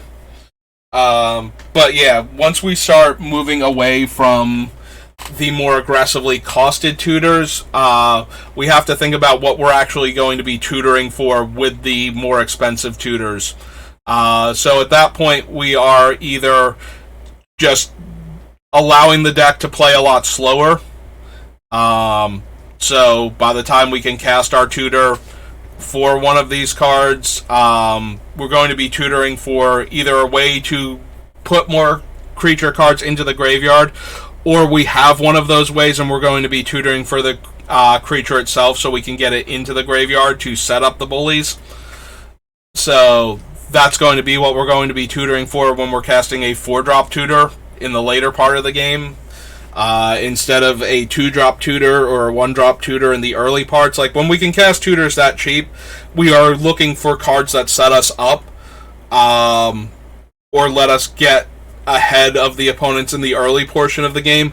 When we don't have access to tutors like that, what we are going to be tutoring for are going to be the combo pieces late in the game, so that way we can still do the combo and kill one of the opponents, or one of the cards that will allow us to, make a friend at the table right now by giving them something that they need, that's also helping us probably. So that's what you're going to be tutoring for when you have the more expensive tutors. So just take that in mind. If you have to cut Demonic and Vampiric because of the price range of them and you can't replace them with anything else that's less versatile because it's also still too expensive because of how cheap it is in the game mana-wise. Like, when we're cutting Wheel of Fortune and we're putting in Reforge the Soul or something, the fact that we are putting in a, most of the time, 2 mana more expensive Wheel of Fortune, we're running Wheel of Fortune so that we can discard the spells that we want into the graveyard and get a fresh hand. Like, it's not killing us to do that later in the game a lot of the time. Casting Wheel of Fortune earlier, the reason why that will win you the game more often is because you disrupted somebody else's early combo by making them discard an important piece when they were going to be able to tutor or at least potentially draw the other piece sooner, and maybe they would get the card down before Reforge the Soul would be relevant. But that's the only reason why Wheel of Fortune. The other reason is because it's 2 mana less, maybe we can cast a spell on the same turn as Wheel of Fortune, and that might be relevant. But yeah, Reforge the Soul, for most of the reasons why we're running Wheel of Fortune, making it go a little bit up in mana cost is not hurting us the way it does with the tutors. Having the tutors be more expensive just takes away options in the early game to, like, let's go get a land with it, where in the late game, we can go get a combo piece instead to win the game. Like, that's why we're running Demonic Tutor as opposed to, like, a Sylvan Tutor or Worldly Tutor or something, or Sylvan Scrying or Treasure Map. Demonic Tutor just gives us the same casting cost and more versatility, so that's why we're trying to cram a Demonic Tutor into here. And that's why Demonic Tutor is harder to replace effectively. Like, what we replace it with determines what our options are with the Demonic Tutor. Like, either we keep the versatility of what it can get and raise its casting cost to the point where we can't get certain things in the early game that would help us, or we lose out on the versatility of it in the mid to late game, where it can get anything by playing one of the cheaper cards that only gets a subsection of the cards that we need. And for the same reason why Entomb, if we replace Entomb with one of the more expensive ways to Entomb a card into our graveyard directly from our deck, we're losing out on what we can do in the early game. I think that is easier to do with the political build on the Beamtown Bullies than it is to do with the Cutthroat version. Because the Cutthroat version, if you can entomb on turn, 3 and untap into the Beamtown Bullies on turn 4, end of the last opponent's turn, entomb, untap, Beamtown Bullies, go. Immediately kill the player to our left, potentially, with a leveler, or at least have the option to put it into play in response if they try and exile it from the graveyard. We just kill an opponent right there. That's not true for this version of the deck, but we also take away the ability to do that randomly, if that is the best play. Because even though this is the political version of the deck, it can still switch to the Cutthroat version for some of the cards. Most notably, of course, the Leveler and the Soul Gorger Org, where we can just basically one-shot a player. Because you still want to be able to win the game. So we need a couple of the cards. So that's why I kept the absolute top end of the I just won the game or just took a player out of the game cards in the political version of the deck, is so that you have the option when it gets down to heads up. Or if one player has a very disgusting deck and letting them get started with it, you just randomly kill them with Leveler in the early part of the game. I'm perfectly okay with doing that if their deck is that kind of deck where it's trying to, I'm going to win on turn 3 some percentage of the time in a multiplayer game just because I did the cool thing. Yeah, maybe mess that player up a little bit. Maybe give them a Leveler or a Soul Gorger Org and then steal it back, and then they don't gain the life back and they stay at 1. And now all of a sudden their life total is so fragile that they can't, try to combo off, because some player might just be able to throw a point of damage in their face real quick and finish them off. That could even be us. Because of the Goblin Bombardment. So yeah. So that's why I want to have the ways to still kill the opponent with one of the creatures that we put into play. But we only need a couple of those creatures. We don't need to be all in on that strategy. The Cutthroat version of the deck does. It needs to have multiple creatures it can give out that basically take a player out of the game. Even if they don't one-shot them from full the way Leveler or even Soul Gorger Org can do. We still want that option with the political version of the deck. We still want to be able to cripple one player. But we want to do it in a way that actually takes them out of the game. A bunch of the cards that we're not running, like World Gorger Dragon and Inverter of Truth, come close to that power level, but still technically leave the player alive and at a healthy enough life total, depending on where they were at before, that they might still be able to do stuff with the time that they have left, or just get left alone and get to rebuild if it's World Gorger Dragon. We wreck that player. Now they have to figure out what they can do with what they have, and eventually, if nobody kills them because they're not a threat anymore, they might be able to get back into the game and do something if they don't concede out of frustration for getting targeted by that effect early on. But yeah, we still want the deck to be able to kill an opponent out of left field, just because we want the deck to be able to be more political and able to give stuff away that is not fatal to the person we give it to. So we can afford to take more time with this deck setting up, but we still want to be able to give out stuff. So we still need stuff that we can give out that can be given out, so we need to get it into the graveyard relatively early so that the Bullies can start doing things. So I still really want cards like Entomb in here if you can afford them. If you can't, and you have to use Corpse Connoisseur for that sort of thing, especially in the more political build, I think that's a lot better. To have to spend the 5 mana, but, play a card that's only worth a quarter, instead of playing a card that's $10 or $15. I think you have more wiggle room in this build of the deck for that. But it does still take away your ability to do the cool thing with the deck sooner.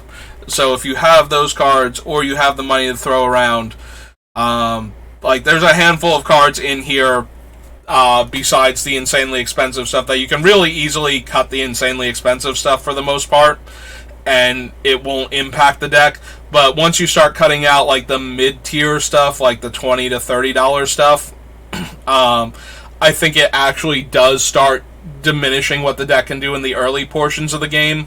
A lot of its potential draws. So especially with the Cutthroat version, but also with this version, it does take away some of the things that you can do to get a decent start for the deck and be able to do the thing, and still has the potential for when you top deck the tutors later in the game that you won't be able to tutor and cast the spell in the same turn because you're running the more expensive tutors. That is still a factor. But it's diminished for this version of the deck. Like, if you have to run Diabolic Tutor instead of Demonic Tutor, or in place of Vampiric, like, you just don't own one of these cards, and you don't have the money to get one of them for the deck, then that's just where you're at right now, and you'll have to go for the more mana-intensive, less price-intensive tutors. So do, at that point, like I said, Diabolic Tutor if you have it. If you don't have like Grim Tutor, like you just didn't open one of those things and they're back up to, like $20, $30 then. Because for a while Grim Tutor was like $200 because it was only in the starter set, and then we did it in an M set, and now there are Grim Tutors that are not, hundreds of dollars. But I don't know that they're below like 20 consistently. And they still might be like 15 or something, and that still might push them out of the price range of players that don't have these kind of funds to just buy Demonic Tutor because they need one to build this version of the deck. Like, I can understand that. I have a lot of trouble getting below certain price ranges, though. Like, it just cuts off too many cards that I would run. Like, eventually the Beamtown Bullies can't run certain cards, not because they are not the best card for the deck, but because of the price range. And you're already losing a bunch of cards to that to begin with. So, I have access to everything. So I want to put in the cards that let you win. And there are some cards that are a lot easier to replace than other ones on this list because of that. Like, yes, it's very easy to go no to Tega and Bayou and Badlands and run even like the Khans of Tarkir era comes into play, tap, gain you a lifelands. Like, that's not as much of a huge loss as, say, losing Demonic Tutor would be for the deck.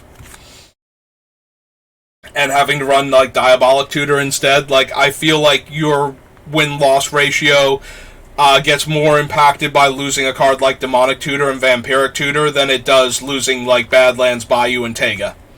And even then, it's still perfectly doable. You want to keep the tutor closer to 4 mana at that point, though, or below, if you can. But unfortunately, most tutors are like 4 to 5 mana. Once you get away from things like once you get away from Grim Tutor and Demonic Tutor and all of them, then you start seeing like 4 mana or like heavier restrictions on what you can get. Do we have enough creatures? Can we run Diabolic? Oh, what's that card? It's from Plane Shift, I think. It's like 2 mana and you sacrifice a creature. Like, what's the price range on that one? Maybe we can run that in this deck. We do have... Like, we don't have a ton of creatures to sacrifice. That we can have on our turn, because it's a sorcery. But that might be... I'm, like, scrolling through looking at our creatures now. Like, how many creatures do we have that we can cast that we'd be willing to sacrifice? Because it has to be something that we're willing to put into play to begin with. I'm looking, like, I can see sacrificing Eternal Witness, maybe Grave Robber once we've eaten the important cards out of the graveyard. Shriekmaw is fine, but it's a 5-drop in order for us to have it in play. Woodfall Primus, as long as it doesn't have its counter yet, always a good time.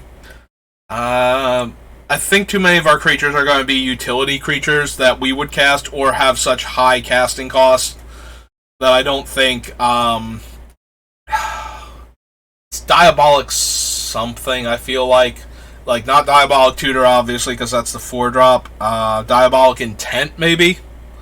It's black and 1 and it has Krovax in the artwork and it lets you sacrifice a creature as an additional cost to go Demonic Tutor.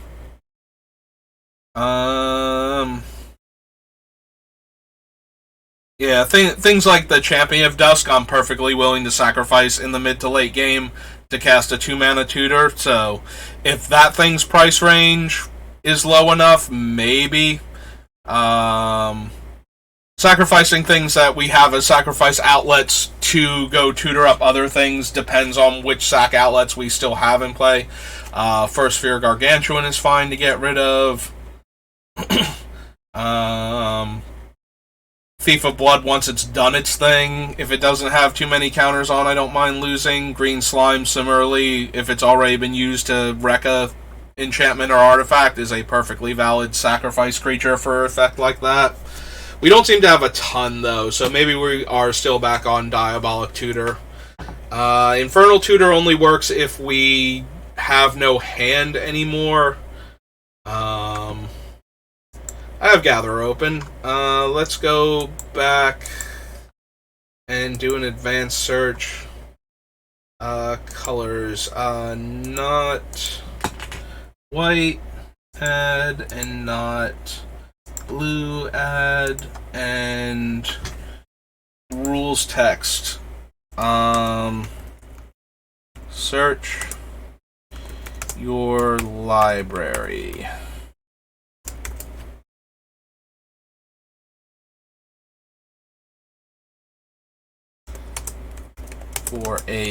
For a card specifically, and add that. Alright, let's see what we get. Oh, wait, I did not W, not white. Oh, cool, it returns 0 cards.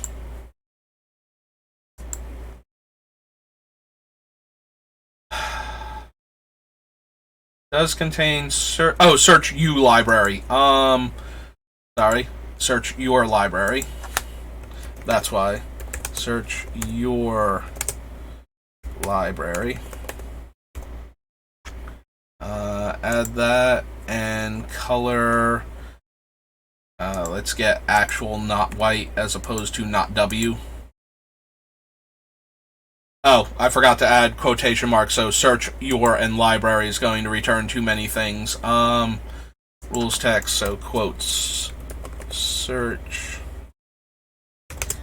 your library. End quote. And add. Alright. Oh, I forgot for a card, so we're gonna get more stuff. Yeah, because now we're getting all of the fetch lands and whatnot. I will get this right eventually. Quotes first. That's expansion.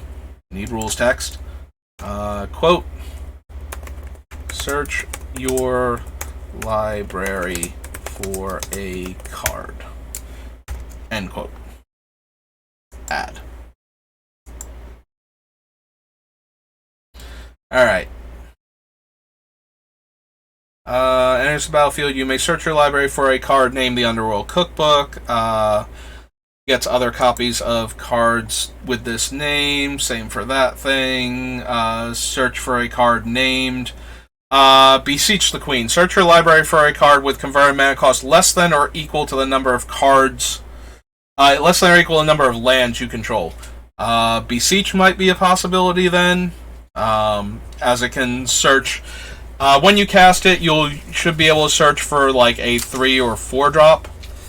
Hang on a minute.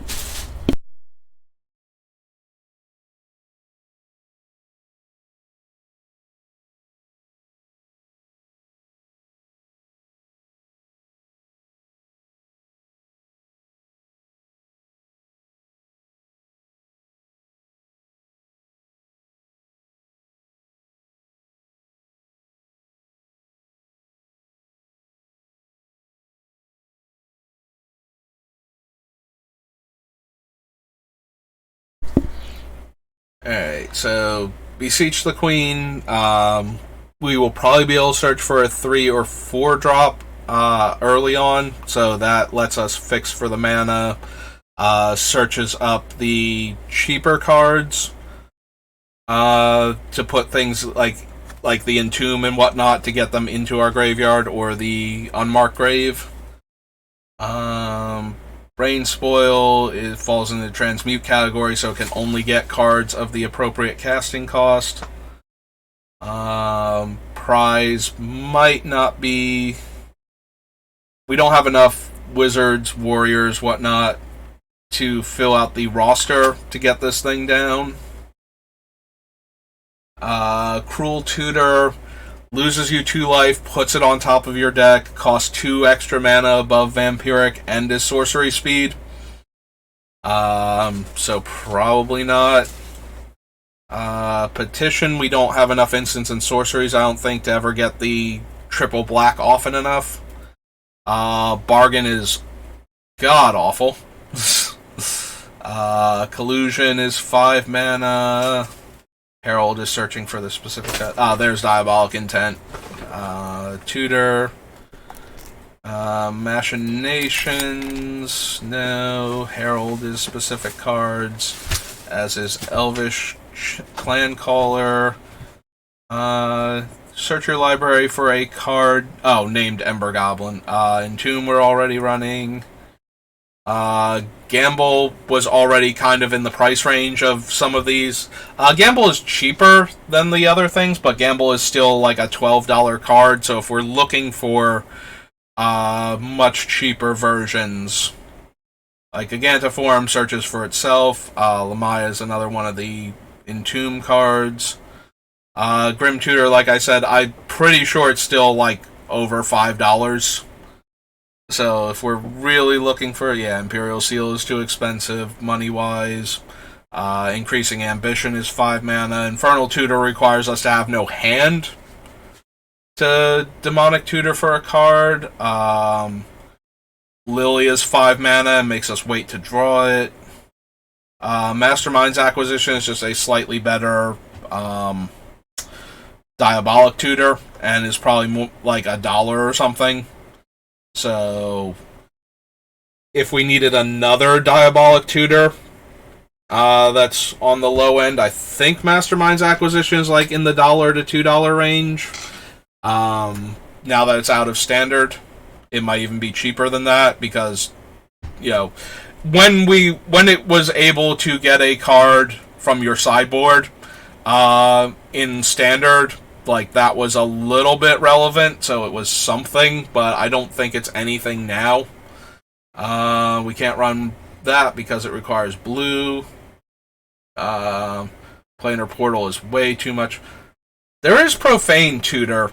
So one of the things about Profane Tutor is when it comes off of Suspend, you will still know what you still get any card.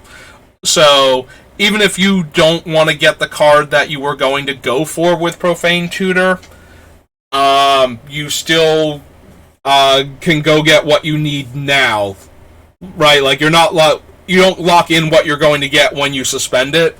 So even if it becomes less relevant to get, let's say you suspend it on turn 2 because you're worried about your mana, and you would want to go fix... either get a Soul Ring or get a Land Fixer, and you draw out of your questionable mana situation.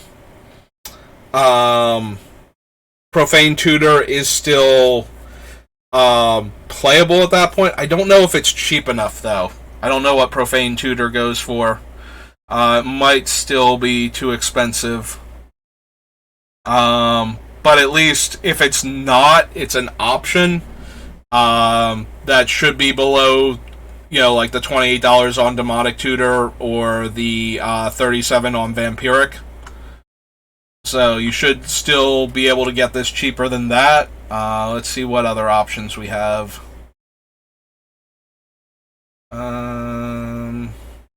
So DC is 5 mana and exploits.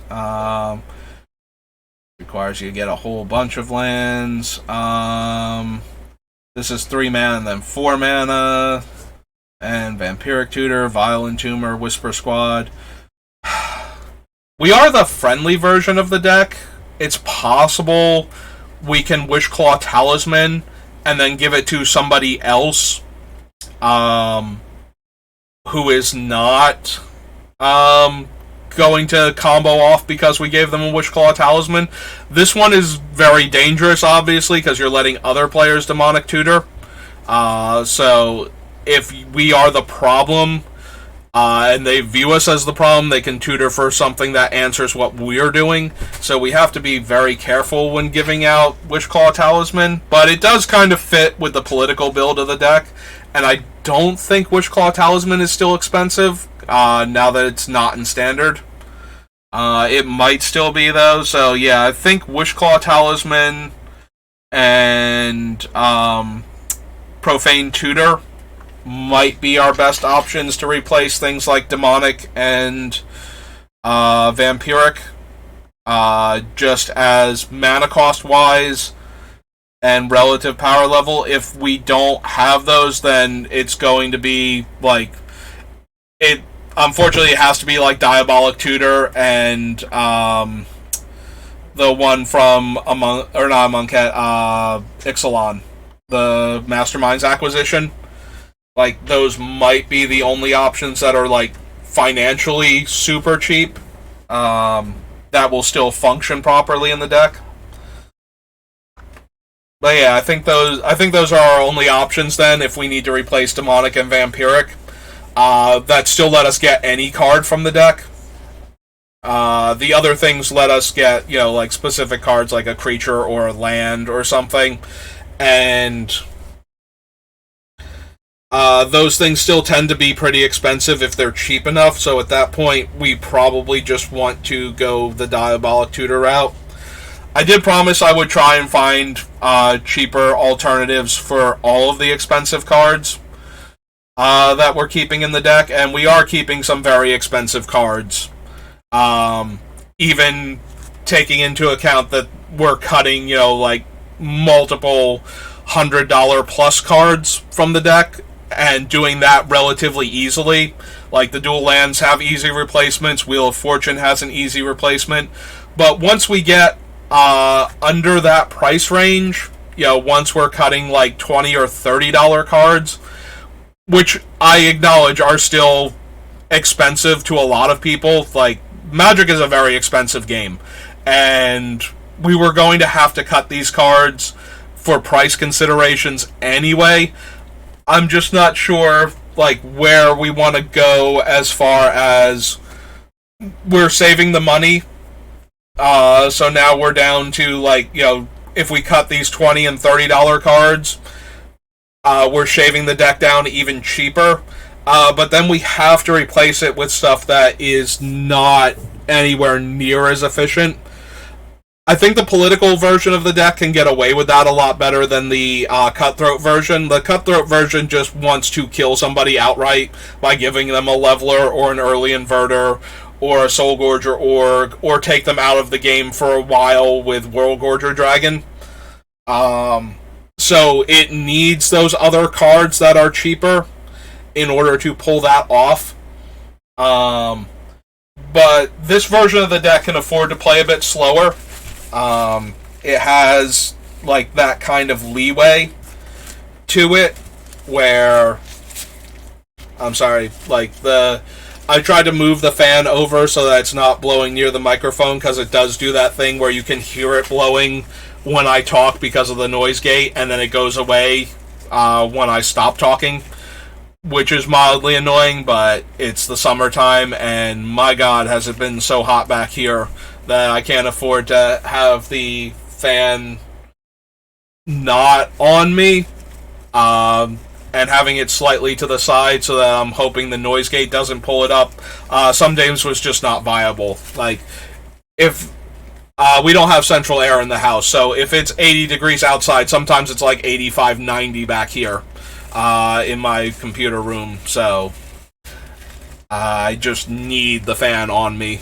Otherwise, I'm going to melt back here. And I do pretty good in hot weather. Like, it's the cold weather that really bothers me. But once the temperature starts getting into like the high 80s, like I just start to melt like anybody else. Like I'm really comfortable though in like 70-degree weather, whereas I start to freeze to death in like 40-degree weather. So that's like the trade off is, once it starts getting really uncomfortably hot, for a lot of people, I'm still relatively fine. But once it starts getting even mildly cold, I start freezing to death, is the trade off for that.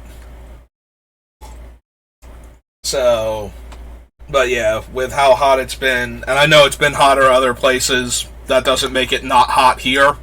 If you're suffering through 100-degree weather and I'm in 90-degree weather, like, I'm still melting here. You're melting a bit faster, but that's not helping me any.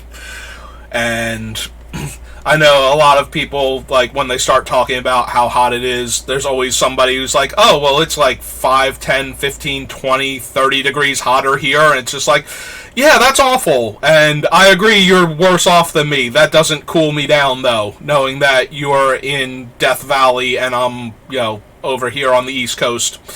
Doesn't change the fact that, it's still like 85 degrees where I'm at right now, and it is still very uncomfortably hot.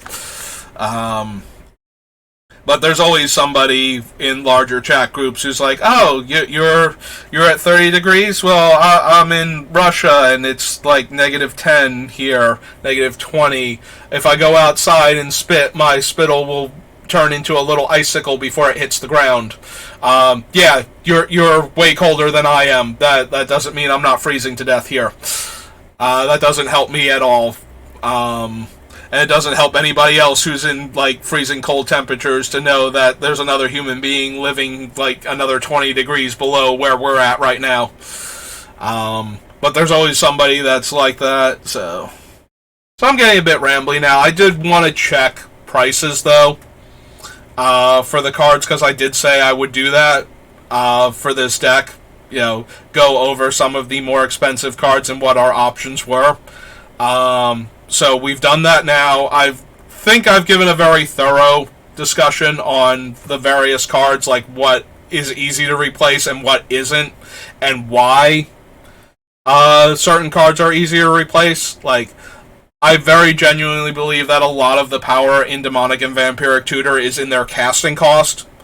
More so than anything else, because it allows you to cast them and then play the card in the same turn. Like, that is where all of their power really comes from. So being able to get the card in the early game and still use it, like, if you Demonic Tutor on turn 3 for Soul Ring, and play a land and cast Soul Ring, and then you untap and play a land and have access to 6 mana. Like, that is where all of the power of Demonic Tutor comes from. Or if you cast Demonic Tutor and then can cast the spell that you tutored for in the mid to late game, like, that's where all of its power level actually comes from. That's why Demonic Tutor is like $27 and Diabolic Tutor is like a quarter. It's not just the rarities, it's the effect on the game. Like, your ability to cast the spell in the same turn that you tutor for it makes Demonic Tutor that much more powerful than Diabolic. Even though they both get you any card out of the deck. And not having to wait the time for Profane Tutor. Like, you cast Demonic Tutor, you immediately get the card. Whereas Profane Tutor, you spend 2 to suspend it, and then, like, that turn, next turn, the turn after that, you get your card. But they might still be worth considering for price. Consider it, like, if you cannot afford and don't own Demonic Tutor or Vampiric Tutor, then you need replacements, and I'm hoping that I gave you enough options that you can find something in your price range, and went over why we're not just running those cards to save money, besides the fact that I don't have to do that. Like, I have been playing long enough to have Demonic Tutor from when I bought revised booster packs and 4th edition. No, Demonic Tutor's not in 4th edition, right? Like, Demonic Tutor Demonic Tutor stopped at revised.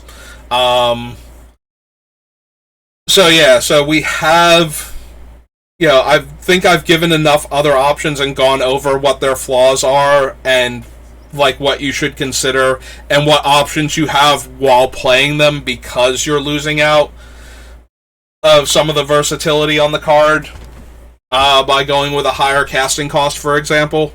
Like, I don't think you lose as much for Wheel of Fortune as you do for Demonic Tutor if you replace Wheel of Fortune with, Reforge the Soul, or even one of the less potent ones like Illuminate History.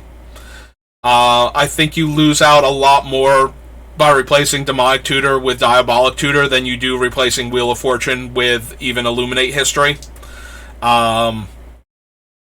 Which, has a slightly higher casting cost, only lets you draw as many cards as you're discarding, and then occasionally gives you a 3-2. Like, in this deck, we are running Wheel not to refill our hand after we have played all our entire hand. We are running Wheel to discard cards that we want in the graveyard and draw fresh cards. So that allows us the leeway to run a card like Illuminate History over Wheel of Fortune for price considerations. Play that dollar bulk rare over this $190 card on the reserve list. A lot easier than we replace Demonic Tutor with Diabolic. But like I said, I understand that not everybody, and in some cases a lot of players, like Wheel of Fortune, it's really easy for me to look at that and go, that's $200. Like, people don't have that money lying around to just buy a Magic card most of the time. For a card like Demonic Tutor, where it's like $30, it depends on your situation a lot more. But yes, I understand that some people just, can play Magic, but don't have $30 to spend on a Demonic Tutor for their Commander deck. Like, that one's a bit more of a stretch for me, because I feel like when you don't have that kind of money, Magic is so expensive to play that I worry that you don't have the money, like, what you could be doing with any amount of money you're spending on Magic right now at that point might be better spent elsewhere. But it's still a game and people still play it, and when they don't have even that much money to go wasting on a single card. So, and they can still find time and the ability to play Magic. So for those people, we do have to discuss like options that are way cheaper than a $28 card that they don't own and isn't getting reprinted anytime soon in a pack that they can reasonably purchase. Like, there's all this stuff going against a person trying to get even something as relatively cheap as a $30 card, as opposed to like the $100 cards that we're cutting.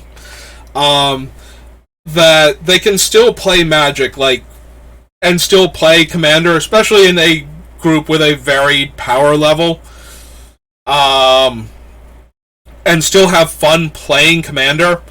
And they need options that don't cost them, like $20 a card type of deal, or even $10 a card. So we went over like options for any of the cards that are that expensive, and I hope I gave you enough options to build this deck without having to buy, or trade for a $30 card where you just don't have the money for it. I try not to be too elitist with Magic, but it is a very expensive hobby. Like, I feel like once you start getting to the point where you can't afford, like, cards that are on the lower end of the spectrum, then the hobby itself is starting to get too expensive for you. But at the same time, sometimes people can make that work with what they have.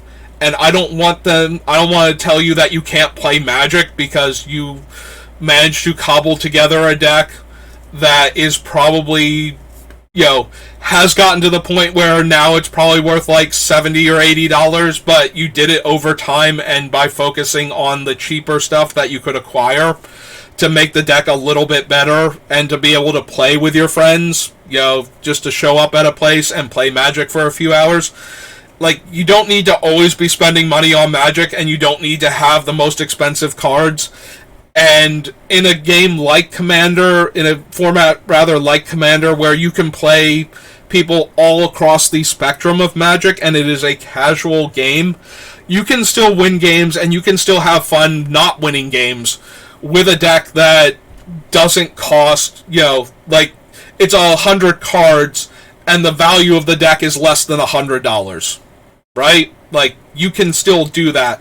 And that's still kind of expensive for some people. Like, that takes a while and a lot of care to put the deck together. When you don't have the funds to just go buy whatever you want, and you have to get lucky, or somebody has to be willing to give up a card for you to have a slightly better deck, or you just have to save money and, go rummaging through the dollar bin and the $5 bin looking for cards to put in your deck.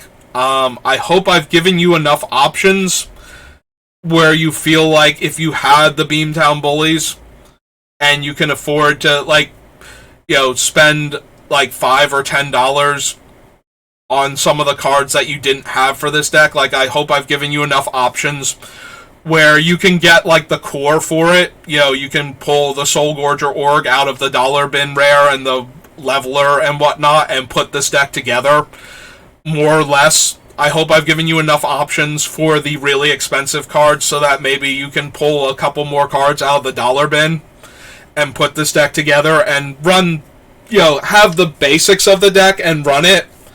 And, yes, you won't have Entomb and you won't have Demonic Tutor, but at least you're having fun with the deck and still doing the same core things that the deck is doing, right? I hope I've given you enough options where you can actually run this deck. You can still put the key cards in that were super cheap and run them and still have fun with the deck. I hope I've given you enough options for that. Because I do, as somebody who has everything, I can sound very flippant about the price range on cards. And I understand that not everybody can afford that, and that can be really off-putting when I'm presenting a deck that's like a couple $1,000s. Literally, this deck with the Sol Ring, with the Tega and the Bayou and the Badlands and the Wheel of Fortune and the Survival of the Fittest and all this, this deck is a massive pile of money still. All the fetches and whatnot, and even the Shocklands are more than a few dollars, since we've been off Ravnica for a year or two now. So yeah, this deck is very expensive, just for the mana base and the handful of cards that are really good in it. I've managed to cut a lot of the super expensive stuff out of it. But there are some cards that are still super expensive that are making the deck that I feel like we've gone over enough options. But there are also cards that I don't consider super expensive, but other people really, really would. I am the kind of person that I have done this where I have bought, the fanciest version of the card and then eaten goldfish crackers for lunch for a week, so that I could afford to buy the fanciest version of the card and, save money for a little while, because I spent so much of it. But I've never been in danger of actually starving to death because I bought Magic cards, and there are some people that would really actually have to, go for a while without reasonable levels of food to buy some of these cards, and that is not, you should not have to do that to play a game. But Magic is a very expensive hobby, and there are hobbies that are just a lot of money to do anything in. So I hope I've found enough cheaper options for players that don't have that kind of money, because I don't want you to feel left out. If you can afford to play Magic, but you can't afford to play this deck because of all the expensive things I've put in it, I hope I've given you enough options to feel like you can build this deck and still have fun with your friends playing it without having to go broke, without having to not eat for a day or something in order to put the deck together at, like, something that you can actually play with, like, already eschewing the insanely expensive cards and still having to, like, plop down too much money for it. I hope I've given you enough options where the deck is buildable, or at least, like, the core pieces of it are. Like, if you have to go off topic and just throw in cards that you own that function within the deck, as long as you have, like, a few ways to get the cards from your deck into your graveyard, and the Beamtown Bullies themselves, like, if you can go through the dollar bin rare at your local gaming store and get, like, the Soul Gorger Org and the Leveler, or just trade, like, you know, or even ask players, like, I'm not big on giving away stuff, but I am very easy to get to the point where if I know you and this thing is a 10-cent rare, like it bulk rares and, like, sells for $1, like, I will hand you the card, because it's never going to be something that I'm going to care about. And if I can let you play Magic a bit better, you know, have more fun with the game, I'm pretty easy to do that with even me, where I, like, hang on to everything forever because I know that cards randomly fluctuate. Like, something can come along where all of a sudden the card is playable now. Even then, like, I still don't feel that attached to the card, where it's something that's like, no, I want to build this cool Beamtown Bullies deck, and I don't have a Leveler, and there's not one in the dollar rare box. It's like, yeah, I think I can find you a Leveler type of thing. Like, just because I want other players to be able to play Magic. And I'm certainly very easy to trade with at that point. Like, if you have anything even kind of, like, another bulk rare that I think might do something someday, like, yeah, you can have, like, the 3 bulk rares that you need for, like, this build of the deck. For that one, I don't, you know, and there, you don't feel like a charity case now. You traded me something for it. Like, none of these cards are worth enough, like, the main pieces of this deck, weirdly enough, because it's such an oddball deck. You can get those pieces relatively cheap. They are bulk rares. So you can build this deck and eschew a lot of the expensive cards from it and just, you know, jam basically any Jund cards in there that you like playing with that you own, and still have access to the cool things that the Bullies can do. So there's that. Like, you don't need all of the expensive cards, or even every single card that I've listed here.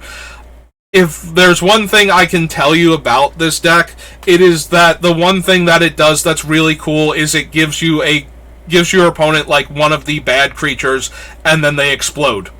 That's, like, a really cool thing that the deck can do. Also, you can give out other stuff. Like, you don't need to be giving out the things that I am giving out that are slightly helpful and then let the one player kill the other player. Like, we have selected from the list of Magic cards the things that I think are the best ones for it. But if you don't own those cards and you want to give out something else that just plays well in your deck in the meantime, and then it dies and you got your value out of it, and then you want to give it away to another player so that they get some value out of it and get to attack one of the other players, like, that's a perfectly fine way to win a game of Magic in Commander. Like, you do not necessarily need to be giving out the things that we are giving away. Also, if you don't have Brooding Sauron and you don't have Homeward Path, you know, just run more removal. Worst case scenario, run more instant speed removal, so that way you can kill the important things to, like, swap around if they don't die in combat. And, you know, make sure it's removal that can kill your own stuff. So if you're going to be giving away black creatures, don't run Terror. Run, like, any of the other variants that can, like, a Go for the Throat or something to kill your own non-artifact creature. If you're going to be giving out black creatures, like, don't run Terror or Doomblade or something. Run Go for the Throat if you can. Or the Demonic Grasp or whatever it is, the one from one of the more recent Innistrad sets. I forget if it's Midnight Hunt or Crimson Vow, the one that like kills a creature and you take 2 damage. Like, run those so that way you can kill your own creatures that you're giving out in case the opponents don't get into combat and kill them. And just have fun with the deck. Like, you don't need all of the stuff that I'm putting in here. I'm trying to give players like a good version of this deck that they can take, and it'll be like mid-tier power level. But if, like, while we're discussing, wow, I have blown this thing like so far gone out of my time frame. Like, I was planning on just talking about it for a couple hours, like all the cuts. But now that we're really into discussing the money aspect of the deck, because I don't want people that can play Magic to feel like they can't play just because I've set out this expensive deck and I'm having trouble finding cards that are cheaper than the cards that I'm running as playable options. I think the thing is that I'm really concerned about the drop-off in the power level, but sometimes you don't need to care that much. It's a casual format. If you're having fun playing Magic with your friends and you have to run Diabolic Tutor instead of Demonic Tutor, that's not like this god-awful thing that I kind of made it sound like at the start, where I'm just struggling to find, better options. It does take away some of the things that you can do in a game of Magic, but it's still, you're playing a casual game of Magic. Like, you don't need the most cutthroat cards to win the game. You just need to be the last player standing. So, and sometimes that's not even winning is not actually the most important thing. If you get to do the cool thing and you feel accomplished by doing the cool thing with this deck once, even though you don't win the full game, then that's good enough, right? Like, if you're having fun playing the deck and it was worth it to go out and hang out with your friends for a little while and play some Magic, then even winning doesn't matter at that point. Like, I put a lot of stress on winning because I feel good about myself when I play Magic and I win. But that's me. Like, if you are and I have had fun where I've lost games of Magic, especially in more casual formats. When there's no prizes on the line and I do a cool thing and it doesn't win me the game, I still feel like I had a fun game of Magic by doing the cool thing before I died. The number of times I have played Bolas' Citadel and killed myself just because I wanted to cast all of the spells. Bolas' Citadel is an insanely powerful card in Commander. I think it's one of the most powerful cards that's not on the ban list for Commander. And it does very degenerate things and lets players win games. It also just lets me, spew cards off the top of my deck. And I find that very entertaining. If I cast, 10 or 15 spells in a single turn, and I go from, 40 life down to, 3, and then I don't win the game, in a casual game of Magic, I think that's great. I cast all of these spells, and it was hilarious to me. So things like that, you can still have fun, and I don't want to make it sound like you can't play Magic just because you can't build, even the cheaper version of this deck. You have to go, you have to nickel and dime this deck down in order to get a functional 100-card deck that runs the Beamtown Bullies. As long as you are actually having fun playing Magic, that's fine. That is the whole point, especially in a format like Commander, is to just have fun with it. So, I wanted to present options, but I kind of made it sound like it's awful that you have to run Diabolic Tutor instead of Demonic Tutor. And from the mentality of I have fun when I'm winning Magic a lot of the time, and I want the deck to be as good as I can make it, it is kind of awful to run Diabolic Tutor over Demonic Tutor. 4 mana over 2 mana for the exact same effect is really, really brutal. Especially on a card where a lot of the value comes from being able to do something else in the same turn. The extra mana you saved lets you cast a spell in the same turn that you cast Demonic Tutor. Like, you can tutor for the spell and cast the spell. And Diabolic Tutor means you need 2 more mana to do that. And sometimes you don't have 2 more mana. So...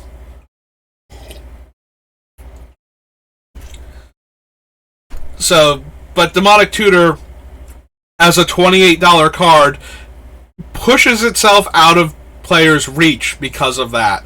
And it's easy for me to sit here and go, well, yes, we'll just run Demonic Tutor instead. Because I have it. Like, you know, I had the option to run Imperial Seal too, and I cut it more because the deck doesn't need it than because of its cost. But the same mentality can then be extended to the cards that we wound up keeping. If they are too expensive for you, and you have to cut them, and you have to run the thing that costs 25 cents instead, and is 25 cents because it costs 4 mana instead of 2, and because of that it got reprinted in a bunch of sets, then that's what you have to do, right? Like, you can't get Blood from a Stone, and you can't suddenly have $28 to spend on Magic cards when you have to go through the dollar rare box for your stuff. You know, like, you can't afford to spend 28 times as much money on one card as you did for 28 other cards in the deck, when the 28 other cards are actually good in the deck and letting you do the cool thing. Yeah, you really can't afford to spend that kind of money on Demonic Tutor. So I feel like I need to give options for that, but I feel bad because I'm, like, you know, highly critical of the other options that we have. But sometimes that's just where you're at, and that's just the kind of card that you have to run, and I don't want you to feel like there's something bad about having a budget and keeping to that budget and playing the cards that you can afford to play because you like food and having a place to live, you know. Like, you shouldn't have to spend $28 on a card where the rest of your deck is, like, functional and full of, like, dollar rares and, you know, like 10, 25 cent cards. And it's a perfectly functional deck and lets you do fun things in a game of Commander and lets you win a game occasionally, you know, and you got to, like, spend Saturday night hanging out with your friends and playing Magic. Like, that should be good enough, right? You shouldn't need to spend $28 on one card to make your deck a little bit better. So while I do feel like the other cards that we're replacing for much cheaper cards is less painful from a I want to win the game standpoint, it's still, you know, a $28 card versus a 25 cent card. Like, if that's what your budget allows for, you know, run the Diabolic Tutor and don't care about the Demonic Tutor. Like, you're still going to get to play Magic. You're still going to get to do the cool thing. You, like, the cards you need for this deck are the Beamtown Bullies, the Leveler, and the Soul Gorger Org to do the cool thing with it. Then you start focusing on the other stuff and which ones you can afford and get those cards when possible. And if you can't win on turn, if you can't kill, like, one of your opponents on turn 4, that's not the worst thing in the game. Like, it's Commander. You have time a lot of the times to do that. And if you're bringing your deck that has, like, 25 cent cards in it rather than the $28 cards, and your opponents are breaking out their, like, infinite combo on turn 4, then the problem is more the quality of the opponents that you're playing against and the fact that they needed to play that dumb deck that wins on turn 4 against somebody who has a deck that costs under $100 and is 100 cards. Like, that is more of an issue, and either they needed to get that out of their system and now they can play, like, a much more reasonable deck, or you need to find a play group that is not a bunch of jerks that needs to throw money at your face in order to show how much better they are than you. So we have, like, a bunch of cards that are not, you know, that are dollar rares. Like, Soul Gorger Org and Leveler are dollar rares. And you can replace a bunch of the like $5 and $10 cards with cards that do things like we've been over that you need to have ways to interact with each of the card types, and preferably a way to interact with like certain strategies like the graveyard, for Reanimator and whatnot. That's all you really need. Like, the deck is basically those two creatures as ways to wreck the opponent. Even in the political version of the deck, if you are doing a lot of budget cuts, maybe you want to go back and grab some of the other bulk rares that we cut that have higher power level. Like, World Gorger Dragon is like $15 or $20, so that one's off the table for this kind of thing. But I'm pretty sure, like, the Thought Devourer or whatever, the 4-mana creature from Rise of the Eldrazi, where they discard their hand, and then when it dies, the person that controls it gets to draw cards equal to the number of cards that were discarded for it. Yeah, maybe run, like, those. Because you can give them away, and I'm pretty sure, like, Brooding Sauron was, like, a $2 card, so maybe we can afford, like, that one. Like, it was not an extremely expensive card by any stretch.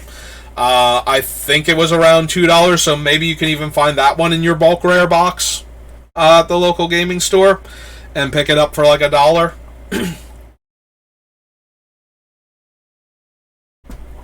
So maybe we can do the grab our things back strategy still,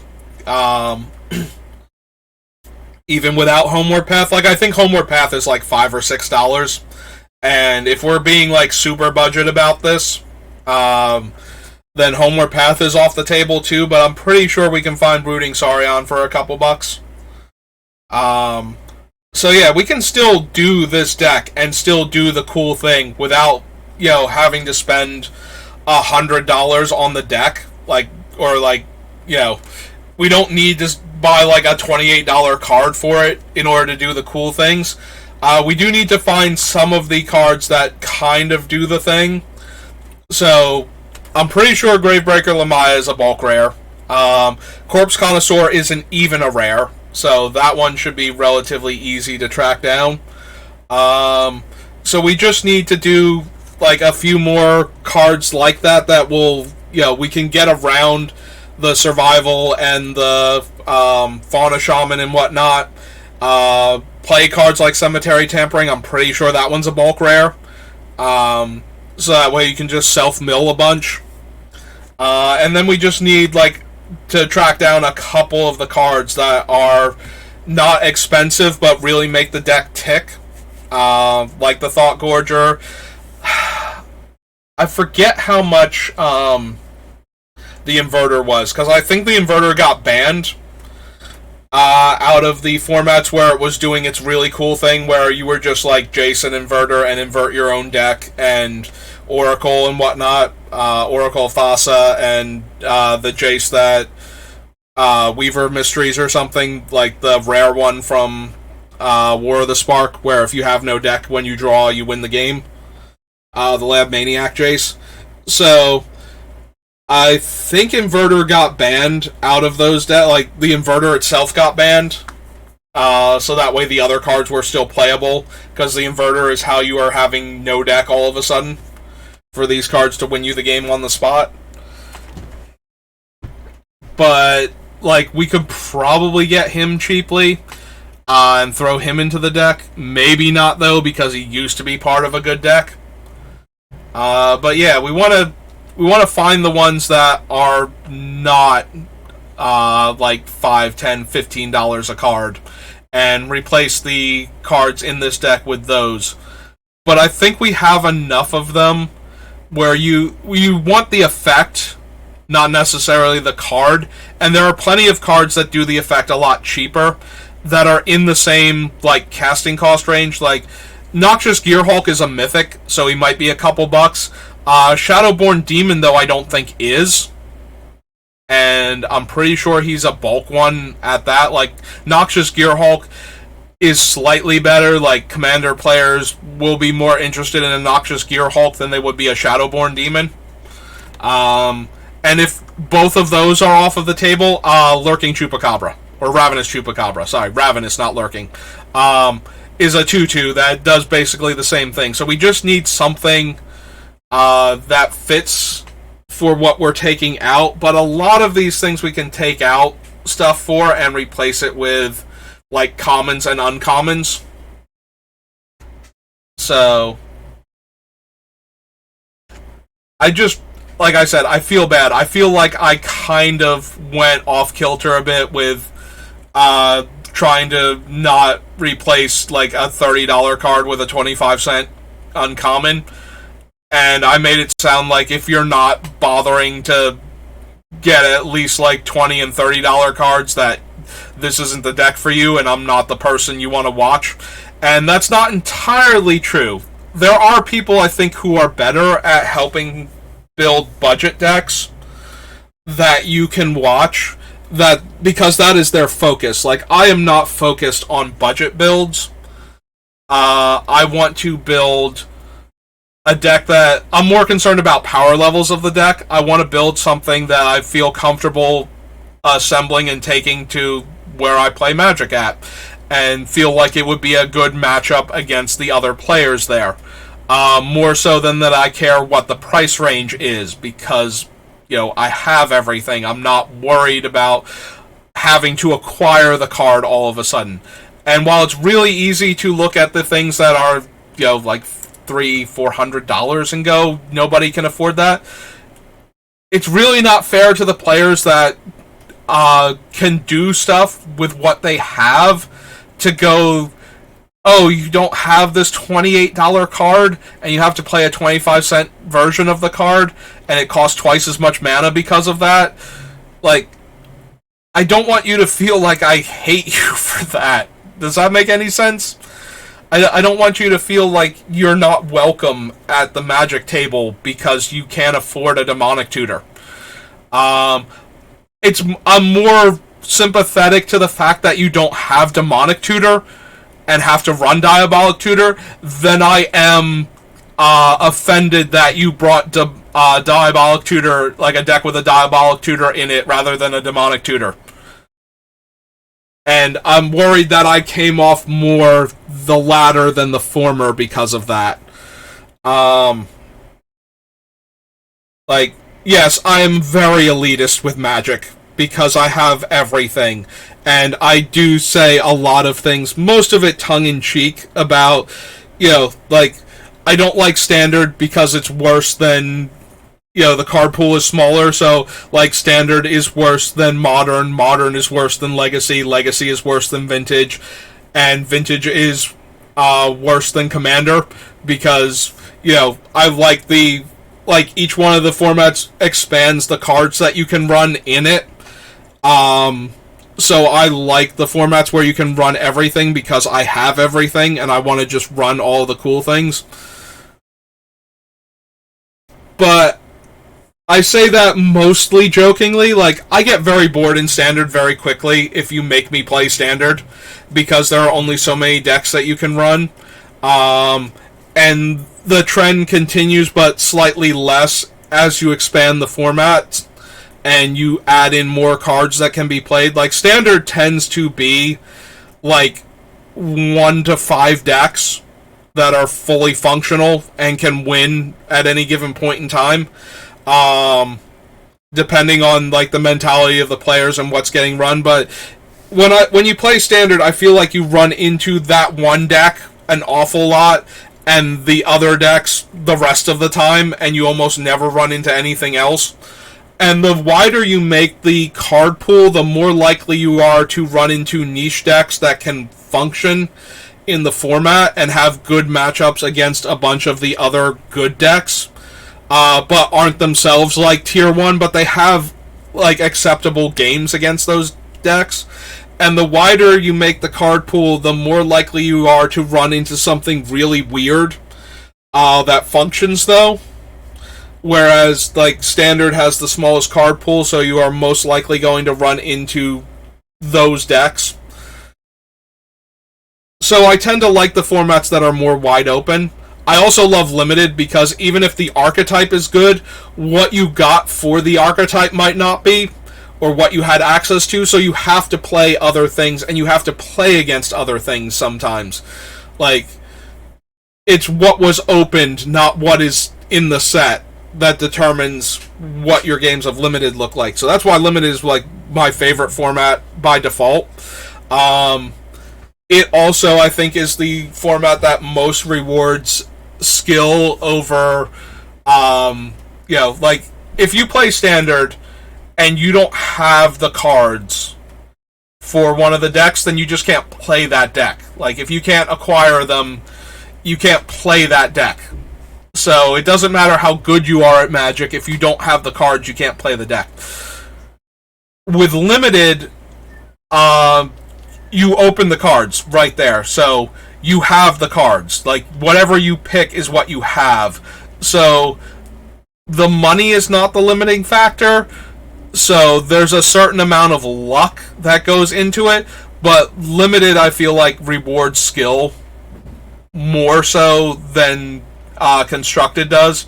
Like, in constructed, the skill comes from how well you manage the deck, how well you know it. Like, that is the skill, and how well you can understand what your opponent is doing on the fly. Like, if they have something you haven't seen yet, like if they have a slightly different version of the deck and you get caught off guard by them having one more copy of the thing than you're used to, like, how do you adjust to that? I think that's a lot of where the skill comes from in constructed, is how well you know the deck, how well you know the matchups, and how well you adapt to an opponent that has altered their deck to either gain an advantage against yours or against other decks, but now it's playing differently slightly than their deck normally would against if they were playing the what everybody considers the generic version of that deck. I think that's where the skill comes from primarily in constructed, is those key points. Whereas your ability to adapt to the situation is a lot more stressed in limited, and that's what I like about limited as opposed to other formats. Like, obviously there are bombs in limited that are super hard to beat, and if your opponent draws them and casts them early in the game and you don't have an answer to them, you just lose, and that is the frustrating part of limited. Whereas in constructed, you had the option to put answers in your deck, and limited, you might not have seen the answers to the card that they played, or you have them in your deck, but you just don't draw them in time, and you couldn't add any more if you wanted to. Like, you just don't have them. You're already running all of the answers that you have, so it just became, did you see one of them in time to actually stop the card? And you only have the answers that you opened and were passed. Like, those were your only options. You don't have, like, you can't just, it's not like you built your deck wrong because you didn't put 4 copies of the removal spell in there. It's that you didn't see 4 copies of it and couldn't draft it, so you had the one and you had to use it when you did, and now they have this thing and you can't deal with it. That's the frustrating part of limited, but the fun part of limited is when you figure out the workaround to that card anyway, and you manage to beat them through it. You play correctly as best you can with the knowledge you have of what's in your deck and what you've seen from them, and you play the best game you have at that point, and you get there. I feel way more accomplished when I do that than when I have the answer somewhere in my deck and in constructed and I just have to draw it type of deal. Like, it feels more, I don't know, it fills me with more pride to figure out workarounds to problematic cards in limited than it does to play correctly and get to the point where you survive the card that your opponent played in a constructed format.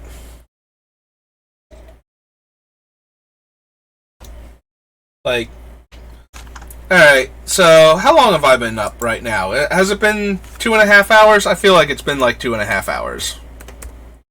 I almost wrote Uptown. Alright, so we've been live for 2.5 hours now. I'm getting very rambly.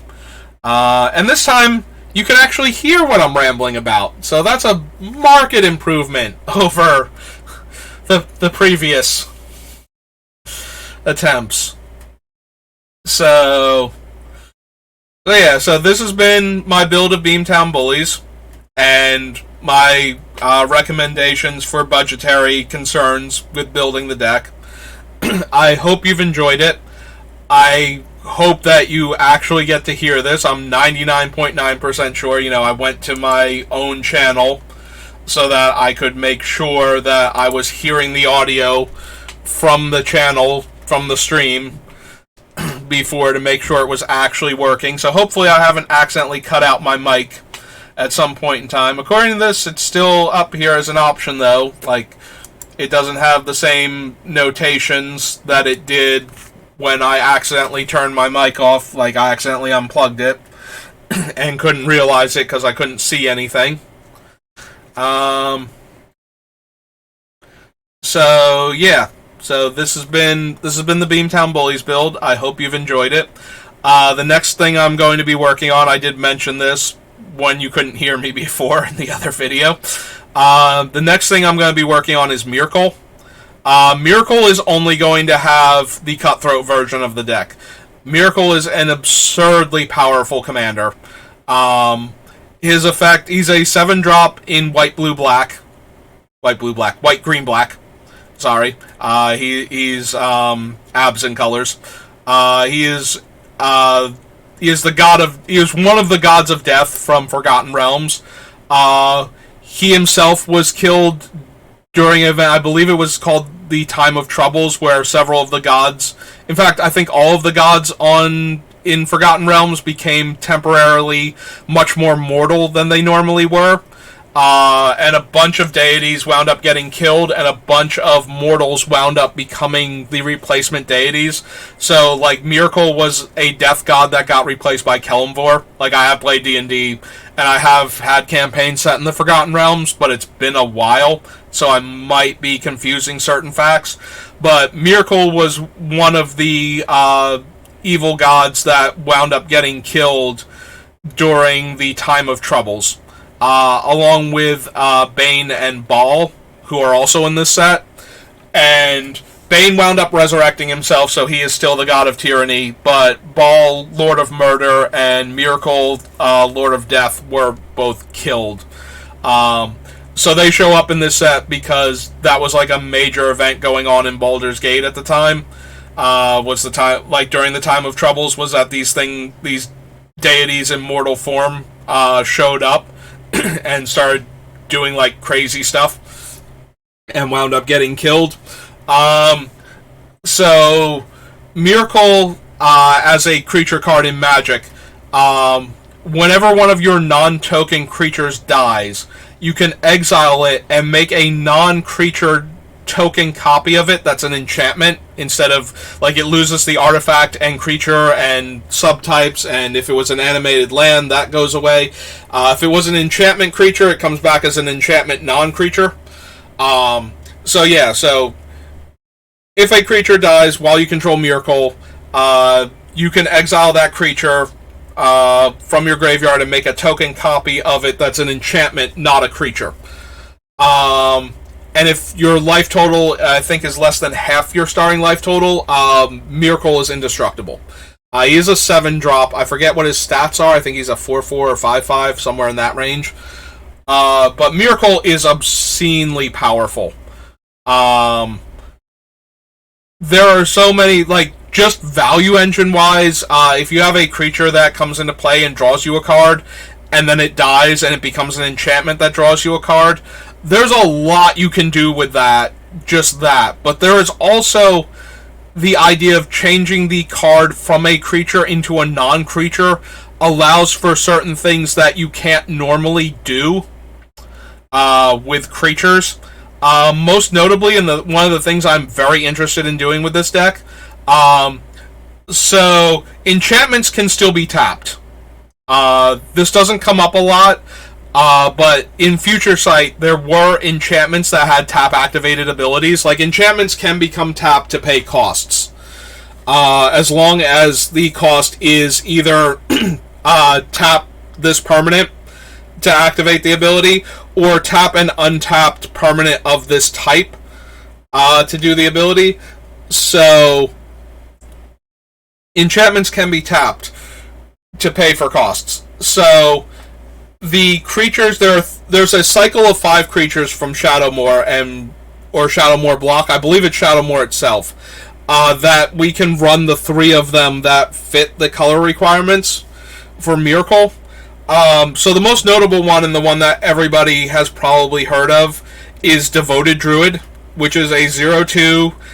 Taps to add 1 green mana to your mana pool, and you can put a -1/-1 counter on it to untap it. Notably, non-creature permanents can have counters on them, including power and toughness altering counters. And there is no, like, it does not affect them until they become creatures. So, if your Devoted Druid dies, and comes back as an enchantment, you can just keep untapping it by putting -1/-1 counters on it and tapping it for green mana. And since it's not a creature, the -1/-1 counters on it will never affect it. And since that is the only cost to untapping it, you now have infinite mana. The black one lets you tap it to make a player discard a card, and then has the same thing, and it is also a 4/2. The white one is either damage prevention or life gain, and I cannot remember which one it is. We'll see it eventually when I'm working on the deck building, and we get to Shadowmoor. But the thing about this is, yes, they have to tap to do their abilities.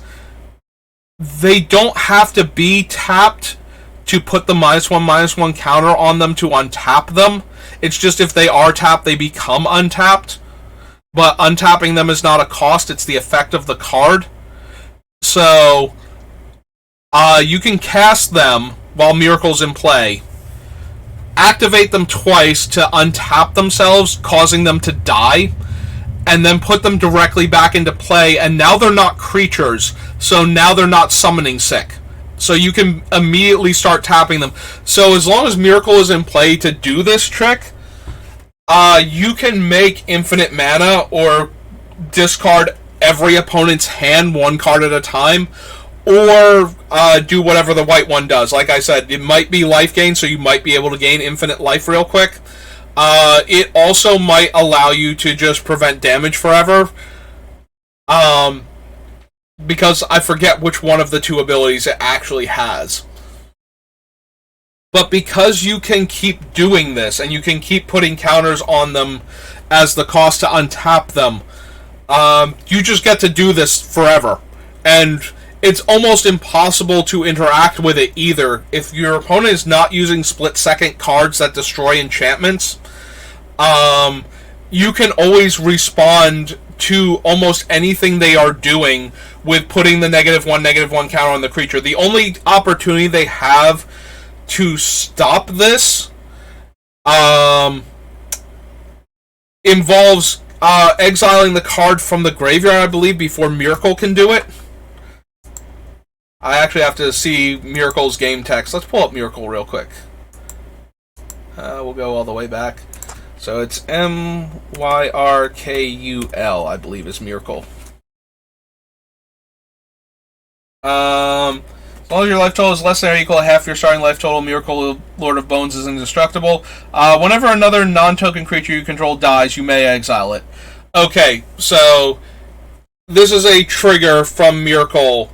So they have to exile the card in response to the trigger. Otherwise, they can't stop the rest of Miracle's thing. If they try and kill Miracle or the creature before you can put the counters on it, you can just activate the ability again to put the counter on it, like pay the cost to untap it by putting the counter on it until it dies. So they would need like a split-second way to kill the creature in order to stop you from doing that. And once the enchantment is in play, so the black one is at sorcery speed, so the black one won't allow you to go infinite, but the green one definitely will. You can make an infinite amount of mana, and by infinite, of course, by magic rules, you set a number, and you just keep activating it. And again, unless they can split-second remove the enchantment, there's nothing they can do to stop you from making an arbitrarily large amount of mana. with the Devoted Druid in this circumstance. So yeah, so I am. Oh wow, Miracle's a 7/5 too. I thought it was like 4/4 or 5/5. He is actually a 7/5. Maybe Bane is a 4/4 then. But yeah, Miracle is an obscenely powerful and lets you do a lot of degenerate things by changing the card from a creature to an enchantment. There's also the ability to just run Opalescence and Starfield of Nyx, and we might do a build like that, where it just makes the other... Like, if there aren't enough cool effects like the Devoted Druid type creatures that we can use with Miracle, we might just be building a Starfield, Opalescence, Enchantment Matters Aristocrats deck instead. And that's also pretty cool and very powerful. Like, no matter what we do with Miracle, it's going to be very hard to build a deck that isn't obscenely powerful with him, that's taking advantage of his ability. So, I've done this before where I've like, oh, that's a cool ability, let me go build a deck around it, and I build the deck and I suddenly realize that this deck is insane. Like, even at its current power level, it's insane, and I should just probably tweak it and make it the best I can do for it.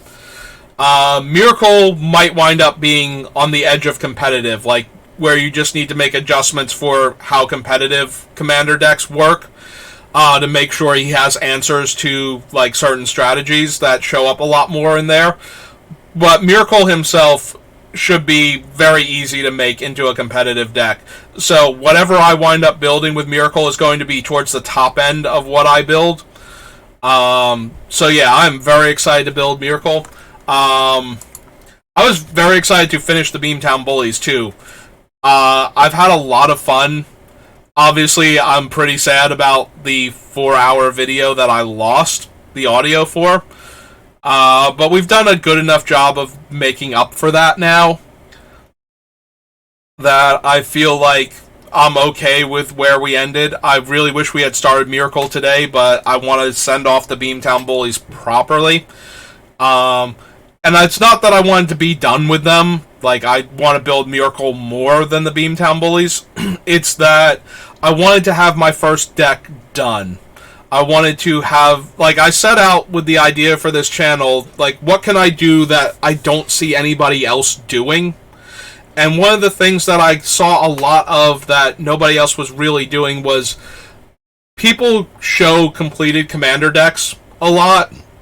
Excuse me. And people show playing with built commander decks. Nobody really shows the process of building. They'll explain why certain cards are in the deck, but they do all of this that I've been doing for like 40-ish videos behind the scenes, and then they present you with the deck now that it's already done. This is how we got to that deck, basically. And now we have two different similar builds for the same commander that fulfill different roles at the table. And I feel accomplished for having done that, and that's why I wanted to be done with the Bullies, is I wanted that sense of accomplishment from finishing the decks.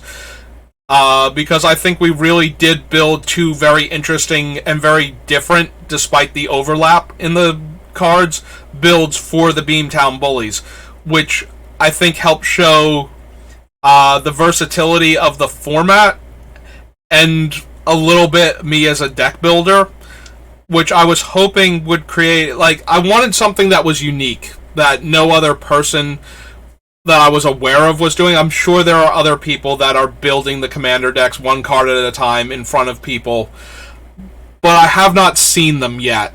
So I wanted a niche that I knew I could do, and it gives me a lot of excuse to talk about Magic in general, and when I see a card, you know, I start reminiscing about interactions I've had with the card, fun stories I know about the card's history, all of that. And it allows me to talk about Magic, and I love to talk about Magic. It is one of the few topics that I have a nearly inexhaustible ability to discuss. And if I'm going to do a channel dedicated to Magic, I want it to be something... I wanted to have, like, a hook I wanted to have something that I was doing that you wouldn't get from anybody else.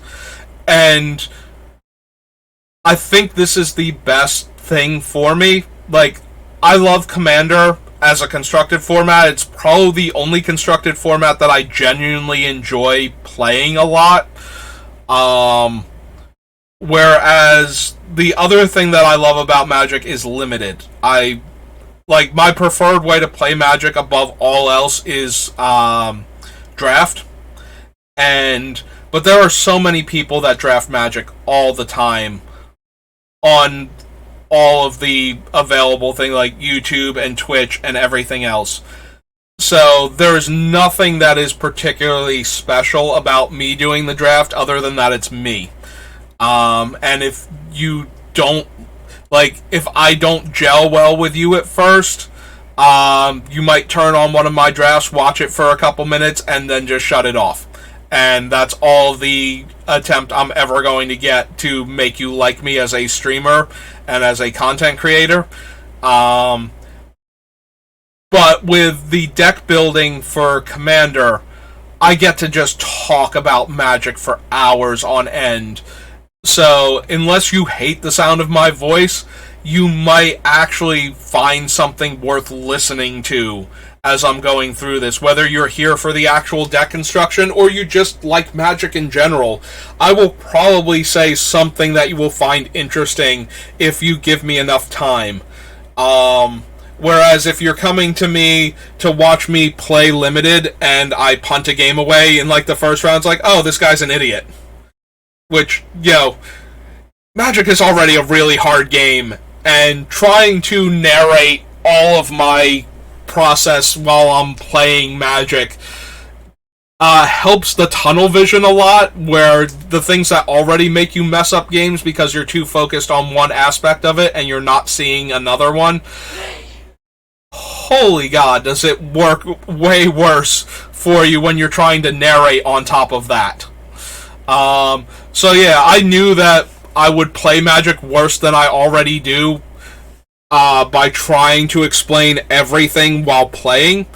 And I already occasionally, reasonably number, a lot of players miss things while they're playing Magic and don't see the obvious play. That it's really obvious when you're watching somebody else play Magic, and this is true of a lot of games. It is very easy to see the obvious correct play outside of the game than it is to see it inside the game, because inside the game you tend to focus on some aspect of the game that you're playing, oh, I'm going to do this next turn, or I really hope they don't have that card and I should have something to deal with that. And if you get too laser focused on one aspect of the game, you can miss very otherwise obvious things that are going on that you would need to notice and take advantage of in order to make the game a lot easier on you.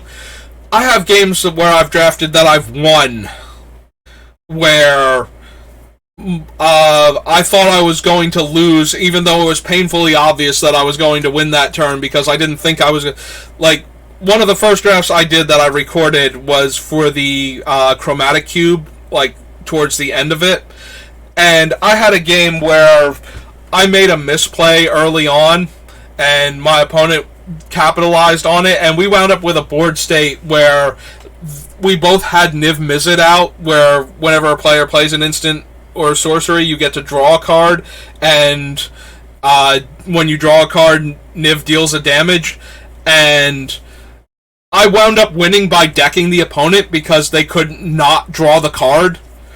And so I made them draw cards with my card and copied it a whole bunch of times to trigger both of our Nivs a whole bunch of times.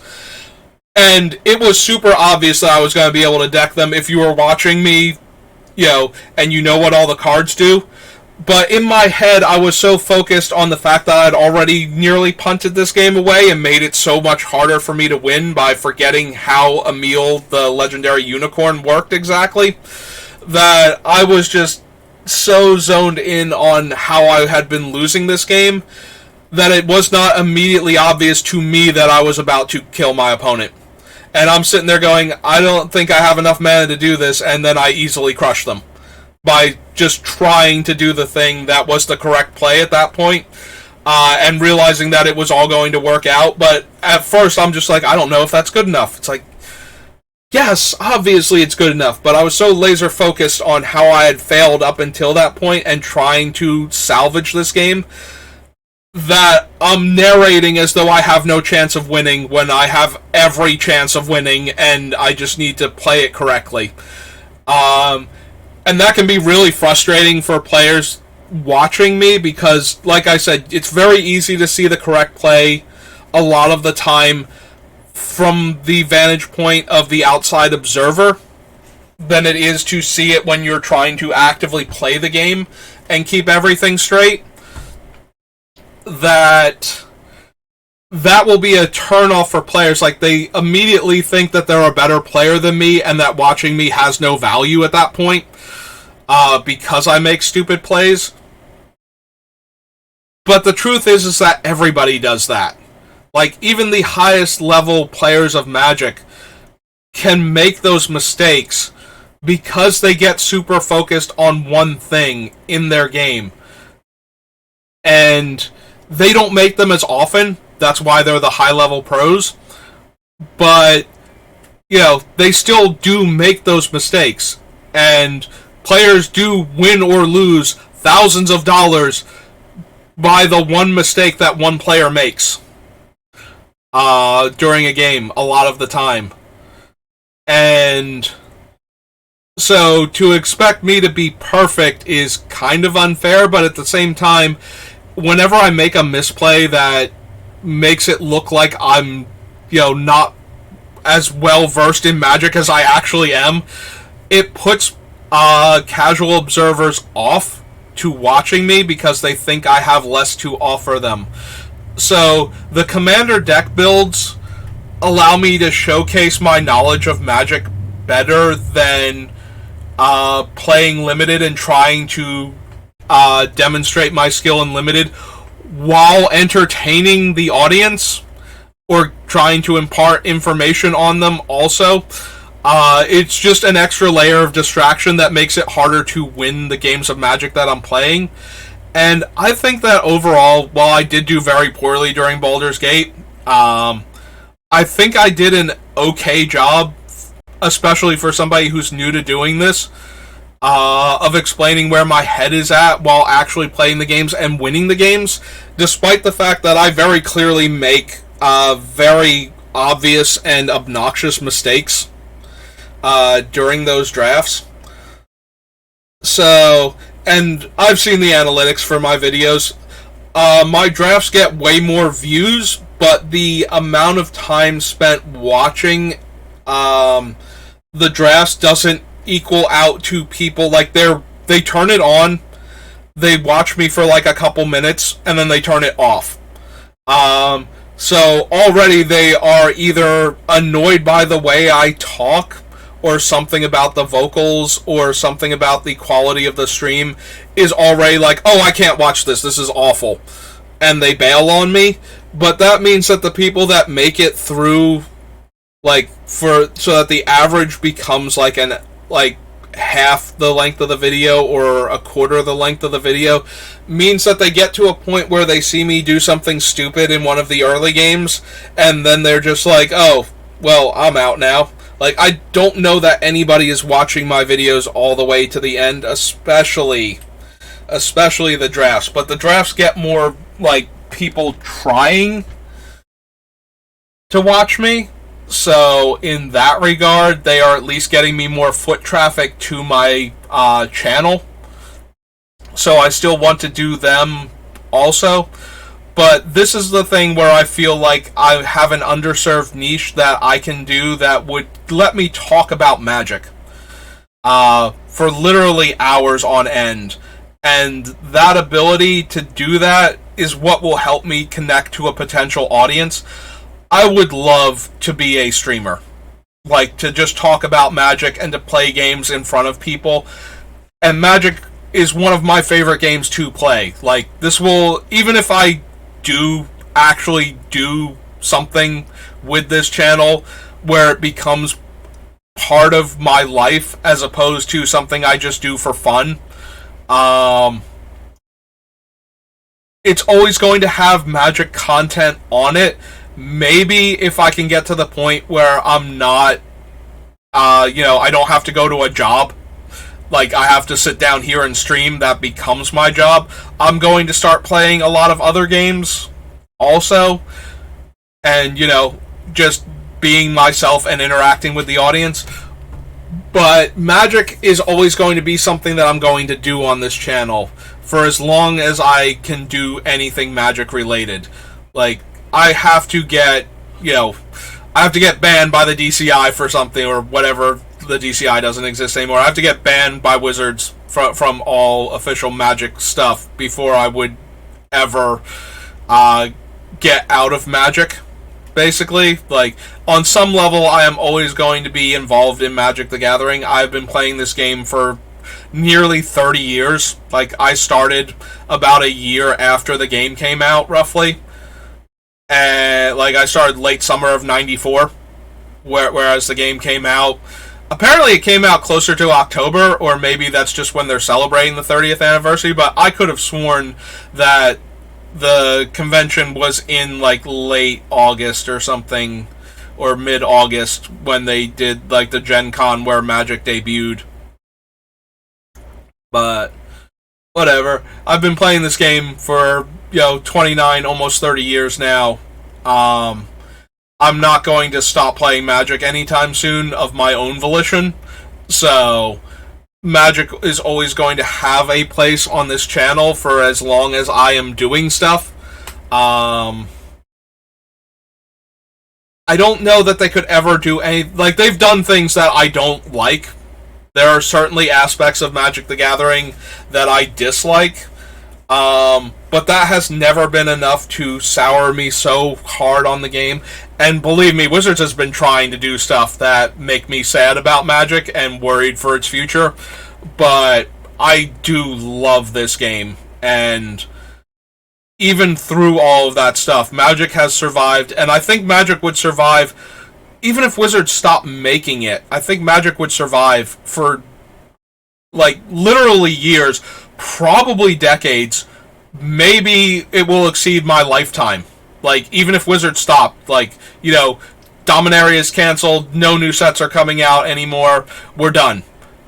Flip the table, walk away. There are games that have been way less successful than Magic that are still kind of around. Like, the collectible card games that didn't keep going. The player base is still out there, and they still play the game. And they still get together and do stuff with the game. And Magic has way more people that have concerns about it and care about it and love it than those games have. So, even if Wizards just decided they're not going to do it, like, Hasbro is like, we're no longer making enough money on Magic, we're shutting down the Magic the Gathering section of Wizards of the Coast, and we're laying off all the staff, and, all those people have to find jobs now. Magic itself will endure past that. And it will keep going. And like I said, I can see Magic outliving me. Like, even if it shut down now. Like, and I live for a very reasonable amount of time for a human being.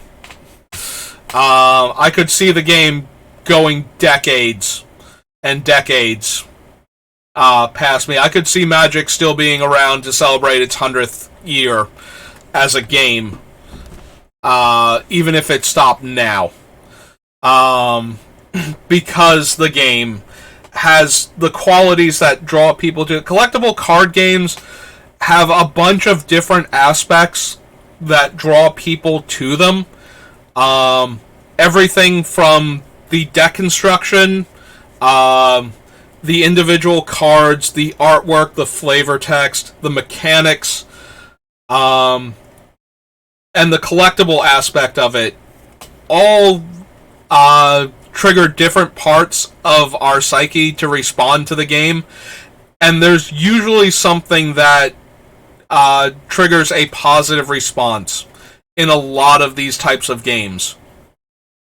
And because of that, they can endure past when the company that makes them is done making them, and can do so for years and years. Like there are games that I have played that got discontinued.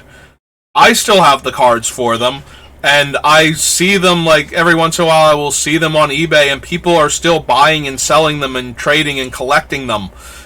Like these games didn't die just because the people that made them gave up on them or could no longer make a profit off of them, or circumstances forced them to stop making the game. Like, the games still endure, and Magic has a stronger base, I think, than any of these other games do. So, Magic would keep going. So, I have no plans to stop playing Magic anytime soon, and it is certainly one of the things that has become a focal point for me. Out of all of the things that I do, Magic is one of those things that just makes me happy, and I look forward to doing it every week. Like, I used to have a regular play group on Saturdays, and that was one of my favorite things to do during the week, was to go play Magic, go do a draft, hang out with people that I know and like, like people I don't do anything else with aside from playing Magic. So I want to do something with that. Like, I've always been big on Magic, but I've never had anything. I've never been like the best tournament player. I've been big fish in a small pond, and as soon as you let me out into the ocean, that salt water starts getting in the gills, and I don't do so well. Most of the time, anyway. A few times I have done something, but I do love playing it, and I love talking about it, and I have a ton of things to say about it. And if you're going to try to do something like this, if you're going to try and stream, or you're going to try and make video content, the most important thing you can do is pick something that you genuinely love and are passionate about, that you can talk about for hours on end. Because you're going to have to talk about something, or create visuals around something. Like, something, you need the topic to be something you care about if you're going to create content for it. And there are very few things I care about more than Magic, as far as something where other people will care about it also. Like, love my family, but I don't think you want to hear about my family for hours on end. Like, they're not that different or interesting. We're a bit weird, but I think everybody's a bit weird, and we just don't realize it because our weird is what we have always had, and therefore normal.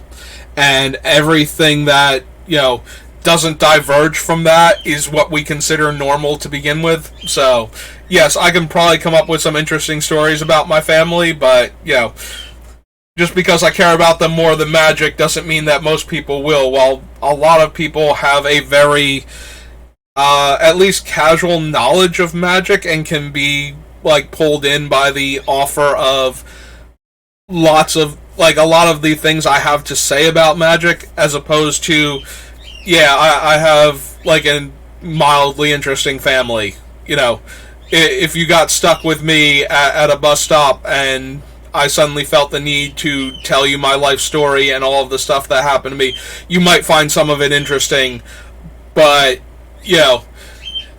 if you cared about Magic and you started talking to me about Magic, I have something interesting to say to you. I guarantee it. We will find it.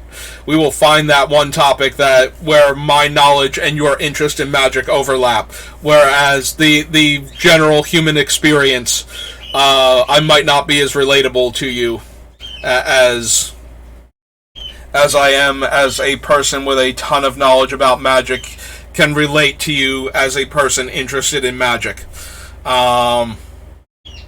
So I've now gotten this video up over 3 hours, so I hope you've enjoyed it.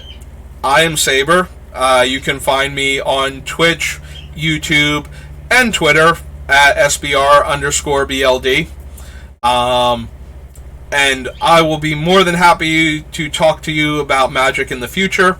That's going to do it for right now, though. I hope you've enjoyed this build, and I hope it gave you something interesting. Even if you're not going to build this deck, even if you're not going to like keep at it with me, I hope that the next time you're building a commander deck and you sit down and you have this idea, that you just remember this and it helps you build a better commander deck in the future.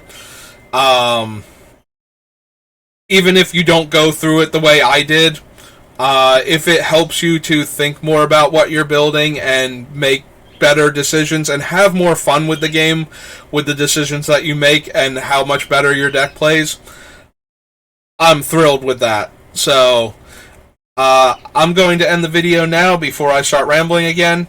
Thanks for watching, and I will see you next time.